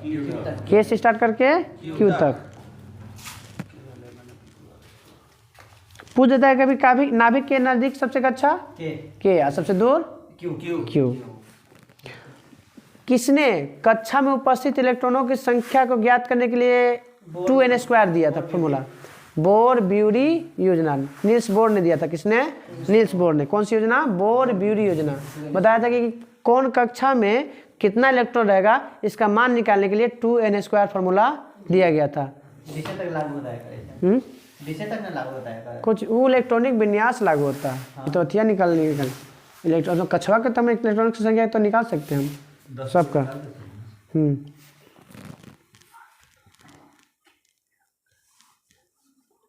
मान लीजिए कोई इलेक्ट्रॉन अपनी निश्चित कक्षा में अलग गति कर रहा है, तो उसमें उष्मा के उसका गति कक्षा कुछ बोलते हैं ऊर्जा की हानि होगा या लॉस होगा, यदि बढ़ेगा तो कोई परिवर्तन। अपन घर में है तो कोई अथी नहीं, सीधा। अगर दूर वाली कक्षा में जाना चाहे तो नजदीक से दूर ग्रहण करेगा, नजदीक से दूर जाएगा तो और दूर से नजदीक जाएगा तो त्याग देगा। क्या देगा? त्याग देगा। उप कक्षा की संख्या 4 गो। SPDF, एस में SPDF, वैसे SPDIF नीचे। एस में क्यों कहाँ पर? एस में 2 गो इलेक्ट्रॉन, आइसो इलेक्ट्रॉन में 2 गो है, पहला वर्ग और दूसरा का वर्ग एस में आता है। पहला वर्ग और दूसरा का वर्ग एस में। फिर कहाँ से? 13 से लेके 18 तक हो जाता है P, 13 से लेके 18 तक P। फिर हो गया 2 से लेके 3 से लेके 12 तक हो जाता है D, और एक लेंथेनाइड और एक्टिनाइड हो जाता है F। हो गया। अब आते हैं हम लोग आगे। तो S में 2 गो इलेक्ट्रॉन, सब में 4 बढ़ा दीजिएगा। SPDF 2 6 10 14, 2 6 10 14 इलेक्ट्रॉन खत्म। कक्षक हो गया, ये सब हो गया। क्वांटम संख्या 4 गो। क्वांटम संख्या कौन कौन? प्रिंसिपल हो गया, चुंबकीय हो गया, चक्रण हो गया, एक बार द्विध्रुव कुछ करते हो। चलिए, मुख्य क्वांटम संख्या हो गया, प्रिंसिपल हो गया क्वांटम नंबर। यह हो गया कुछ ही बताता है ऊर्जा, इलेक्ट्रॉन के ऊर्जा स्तर को बताता है। तो बता क्वेश्चन पूछेगा कि इलेक्ट्रॉन के ऊर्जा स्तर को कौन बताएगा, कौन सा क्वांटम, तो प्रिंसिपल या मुख्य क्वांटम संख्या, मुख्य क्वांटम। n के बढ़ने से कक्षक की ऊर्जा भी बढ़ेगी, n के मान अगर बढ़ेगा तो कक्षक में ऊर्जा के मान भी बताओ। पहला में मान ली कि 2 गो इलेक्ट्रॉन है और दूसरका में हो जाएगा कितना 8 गो, तीसरका में 18 गो, तो इलेक्ट्रॉन की संख्या बढ़ेगा तो ऊर्जा के मान भी बढ़ेगा। दूसरा है द्विगांशी क्वांटम संख्या। ये क्या बताता है, कक्षक की संख्या बताती है। क्या बताती है, कक्षक की संख्या। पहला है ऊर्जा स्तर बताता है, दूसरा कक्षक बताता है, तीसरा बताता है उपकक्षक की संख्या बताता है, तीसरा क्या बताता है, तीसरा और चौथा चक्रण की संख्या।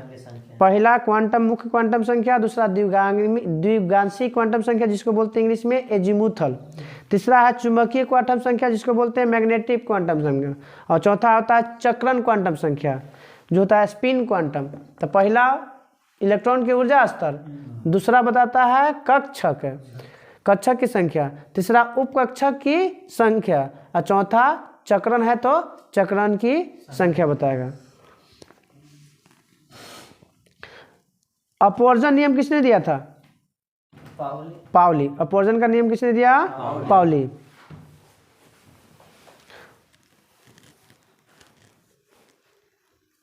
एक में मतलब 2 रहता है तो 1 भरता है, 4 रहता है तो 2 भरता है, 6 रहता है तो 3 है। पौधे में नहीं होता ना, इसे घेरवा बना के देता है।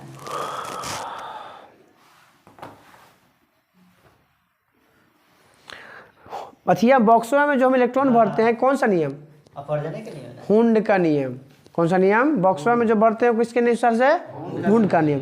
जो मगर इलेक्ट्रॉनिक विन्यास जो हम तोड़ते हैं वो किसके नियम से, अफबाहु के नियम। कौन सा, सजाते हैं किसके अनुसार, अफबाहु का नाम। और बॉक्सवा में जो इलेक्ट्रॉन भरते हैं किसके, हुंड का नियम, हुंड का नियम। कौन सा नियम, आज था ना वो।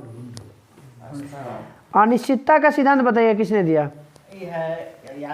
हाइजेनबर्ग। अनिश्चितता का सिद्धांत, अनिश्चितता का सिद्धांत हाइजेनबर्ग। इलेक्ट्रॉनिक विन्यास, तत्वों के इलेक्ट्रॉनिक विन्यास को लिखने के लिए कौन सा नियम दिया गया था, अफबाहु। जब प्रोटॉन की संख्या समान और न्यूट्रॉनों की संख्या असमान हो तो क्या कहेंगे, समस्थानिक कहेंगे, आइसोटोप।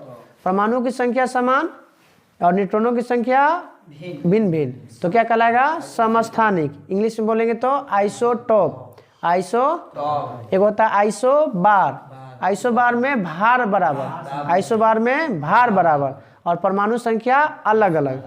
न्यूट्रॉन की संख्या समान, प्रोटॉनों की संख्या अलग अलग, उसे क्या कहते हैं हम लोग, आइसोबार। हिंदी में समभारिक, सम जिसमें इलेक्ट्रॉन समानों से सम इलेक्ट्रॉनिक, जिसमें इलेक्ट्रॉन बराबर सम इलेक्ट्रॉनिक, जिसमें न्यूट्रॉन बराबर उसे सम न्यूट्रॉनिक। क्या कहेंगे, अब बताइएगा हाइड्रोजन के कितने समस्थानिक होते हैं, 3। पहला कौन, प्रोटियम, दूसरा ड्यूटेरियम और तीसरा ट्राइटेरियम। भारी जल के बनावे में ड्यूटेरियम का, और फिर रेडियो सक्रिय में ले जाते हैं ट्राइटेरियम ना, ट्राइटेरियम, ट्राइटेरियम सर, ट्राइटेरियम। तीसरा रेडियो सक्रिय में इस्तेमाल करते हैं हम लोग, देख लीजिए ना। हाइड्रोजन की समस्थानिक का प्रयोग जो है रेडियो सक्रिय में किया जाता है।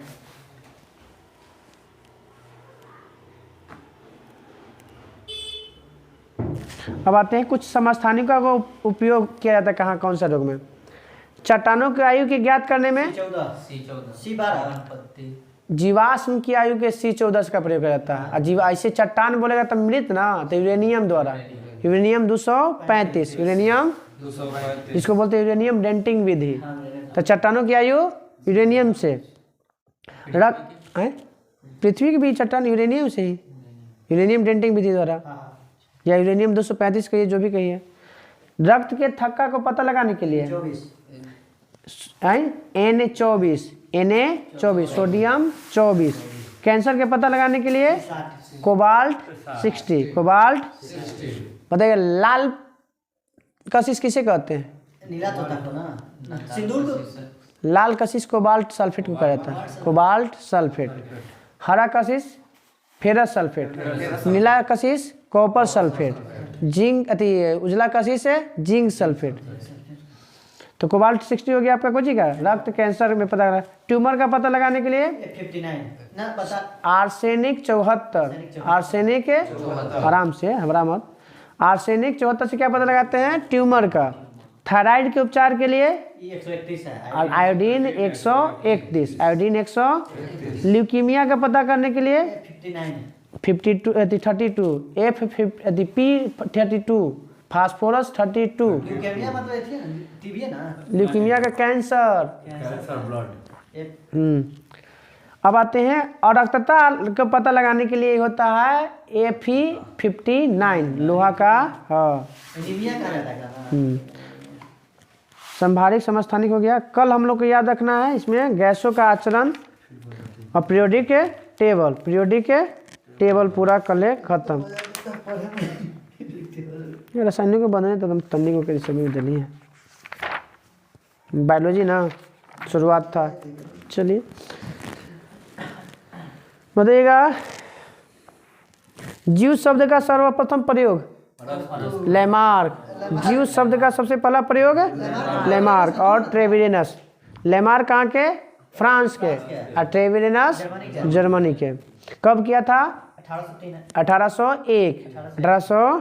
और फिर कुछ शाखाएं हैं उसके याद रखना है। मधुमक्खी के पालन का अध्ययन एपीकल्चर।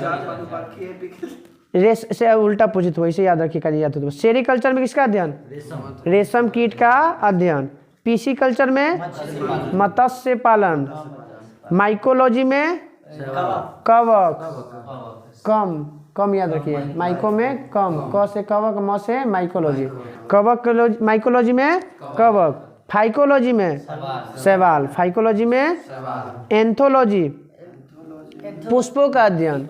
एंथोलॉजी एंथोलॉजी पोमोलॉजी फलों।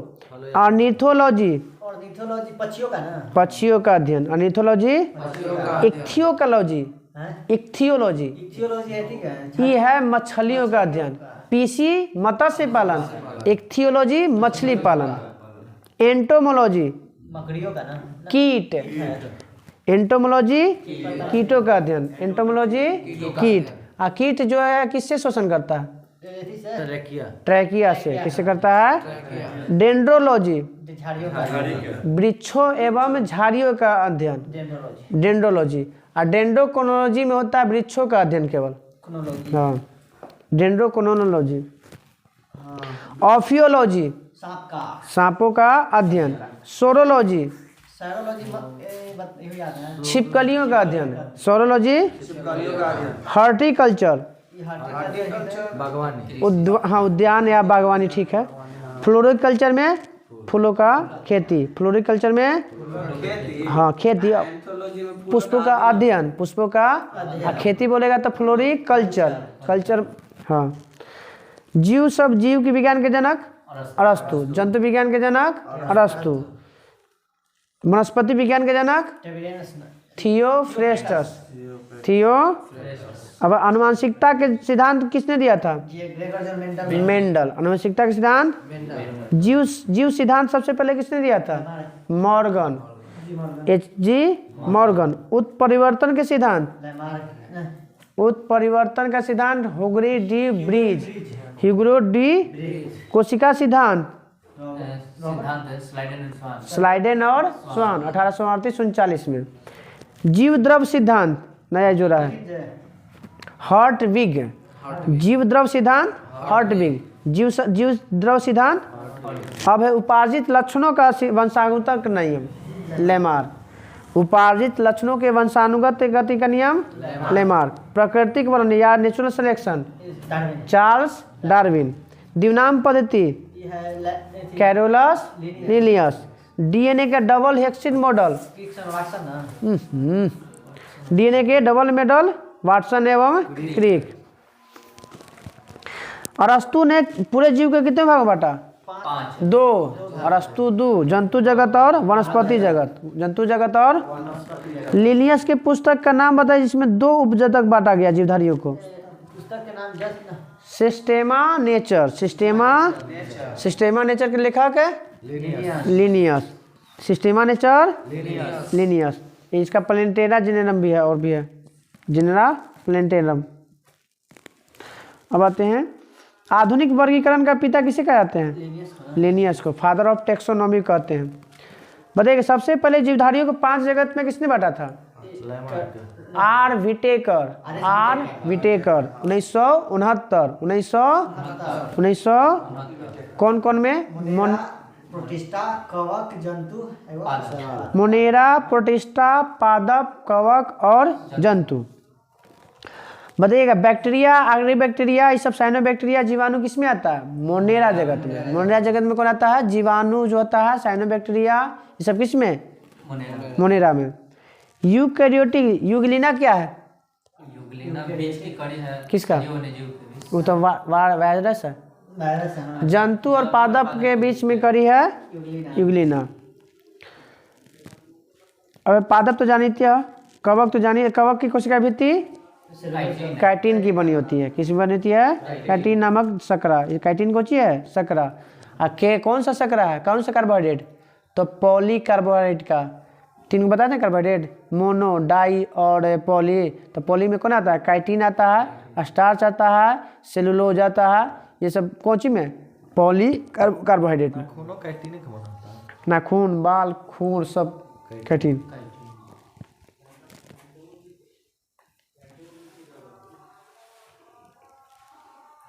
वर्गीकरण की आधारभूत इकाई क्या है? संरचनात्मक प्रक्रिया। नहीं, वो तो कोशिका कहता है। स्पीसीज सबसे शुरुआत कहाँ से होता है? स्पीसीज। हिंदी में बोलेंगे जाति सूचक शब्द से।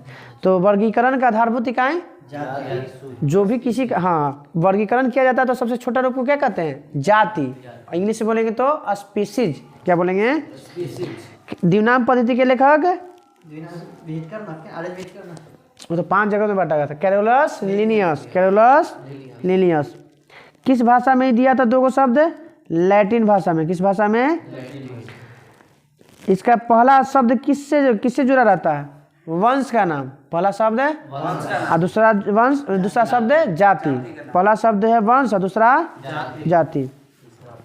जैसे होमो सैम्पियंस है ना, तो होमो हो गया वंश और सैम्पियंस हो गया जाति। कल हम लोग का पढ़ याद रखिए, कोशिका विज्ञान से लेके पूरा कोशिका लमसम लोग कल खींच देंगे। कोशिका पढ़े में नस टाइट हो गया। 6 पेज नंबर 6 नहीं है मुकम है। वो रामसर वाला याद नहीं है, कुछ याद रखिएगा। चलिए पहले जनगणना आते हैं, पहले उसके बाद भारत में जनगणना की शुरुआत 1872 लॉर्ड मेयो 1872। देश में पहली नियमित जनगणना 1881। प्रथम फैक्ट्री अधिनियम भी 81। स्वतंत्र भारत की प्रथम पहली जनगणना 1951। कब शुरू हुआ था? अब तक के गो जनगणना हो चुका है? 15 गो। आज़ादी के बाद के गो? 7 गो। के गो? 7 गो। कुल जोड़ेंगे तो 15, मगर आज़ादी से लेंगे तो 7 गो। अगर होगा तो के गो? 16वां, न तो आज़ादी के बाद 8वां। तो 7 को होगा तो हाँ, तो 7 नहीं 70 का 75 का भी होने वाला है ना। जनगणना का महाविभाजक वर्ष 1951। नहीं, महाविभाजक 1921। महाविभाजक 1921। लघु विभाजक 1951। लघु विभाजक जनगणना किस अनुच्छेद में है? 1951 में 3 हो गया ना। लघु विभाजक हो गया, प्रथम चुनाव हो गया, आज जनगणना भी 246 अनुच्छेद में। जनगणना को किस में वर्णित किया गया है? 246 अनुच्छेद। वो तो पंचायती राज है। बताइए कि किस सूची से संबंधित है जनगणना? संघ सूची। जनगणना संघ सूची। जनसंख्या बोलेगा तो समवर्ती सूची में है। हम 11 के जनगणना में के गो प्रश्न पूछा गया था? 29 गो। के गो? 29 गो। हमारी जनगणना हमारा भविष्य 15 गो नंबर था।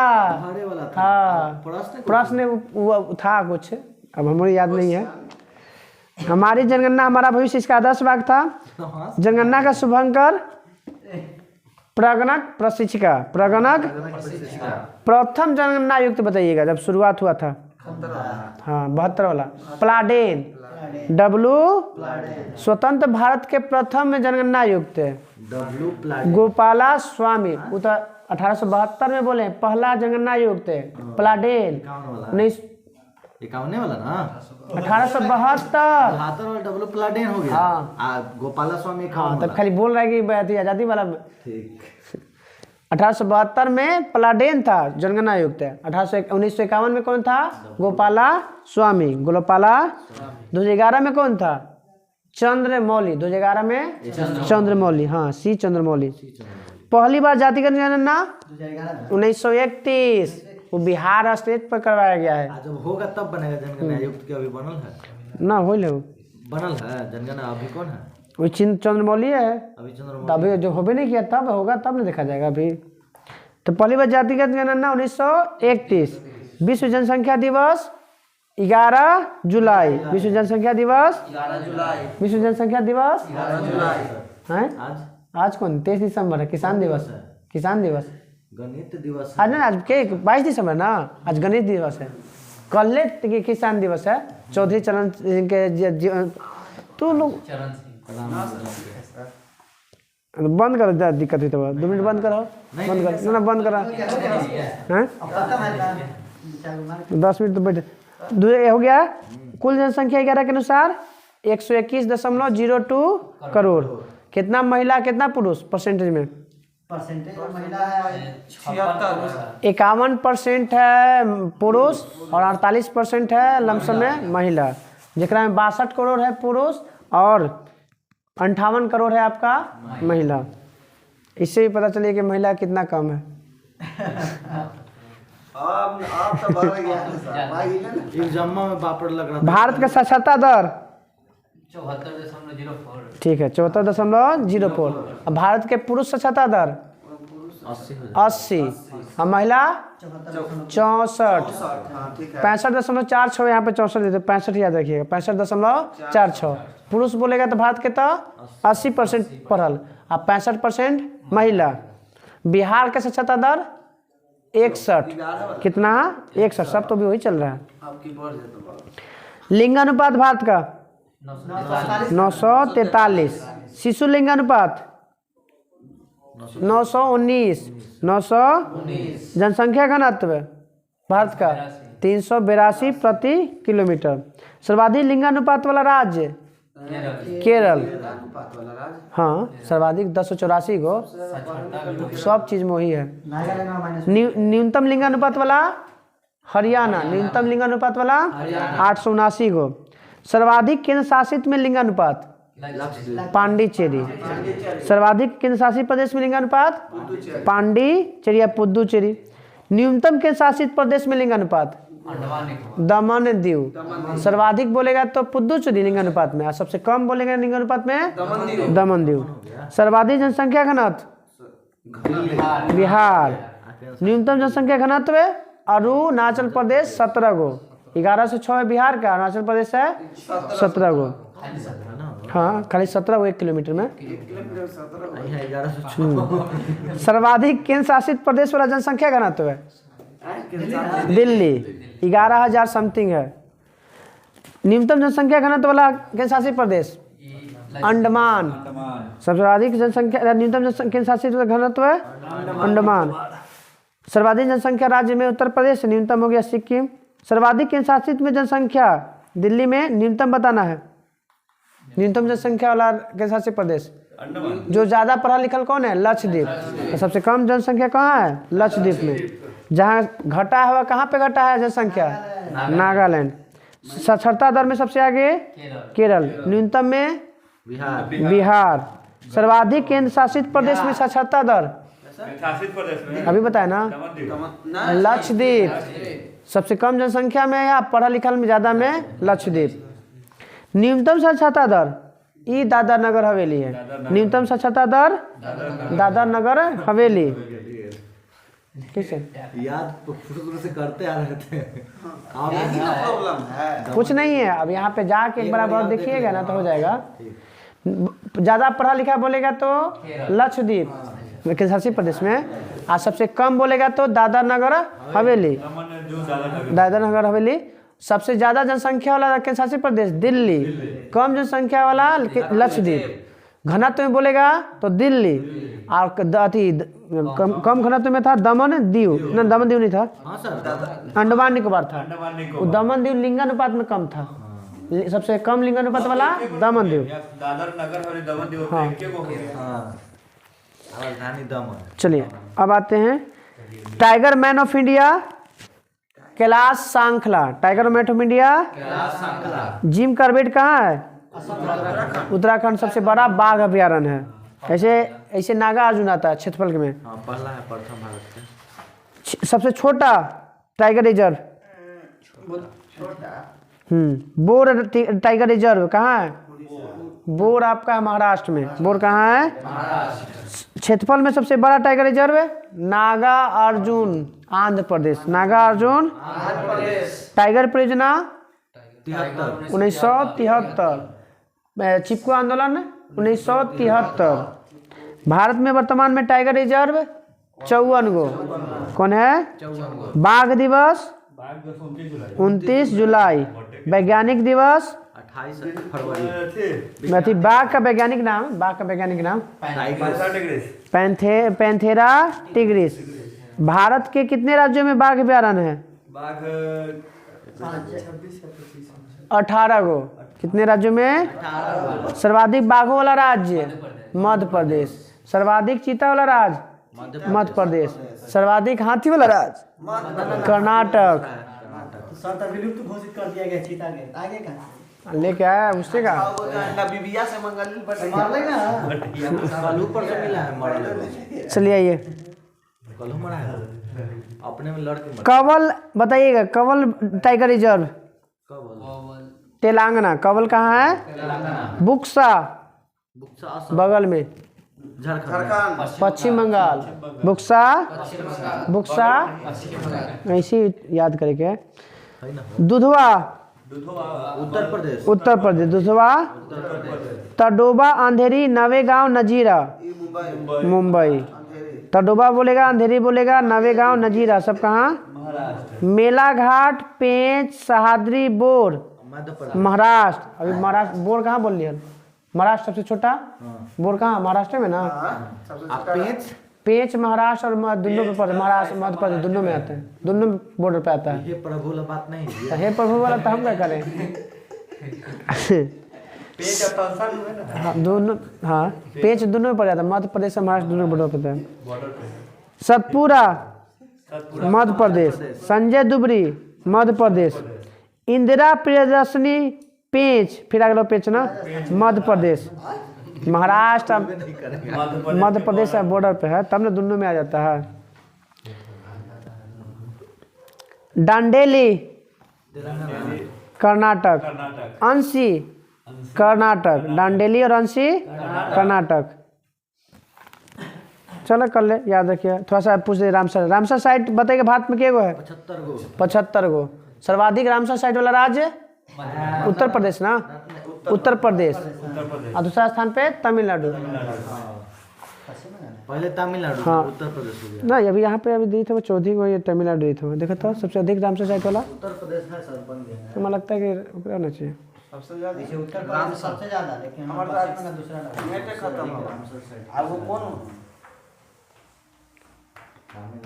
चलिए ठीक है, तब यही दे रहा है।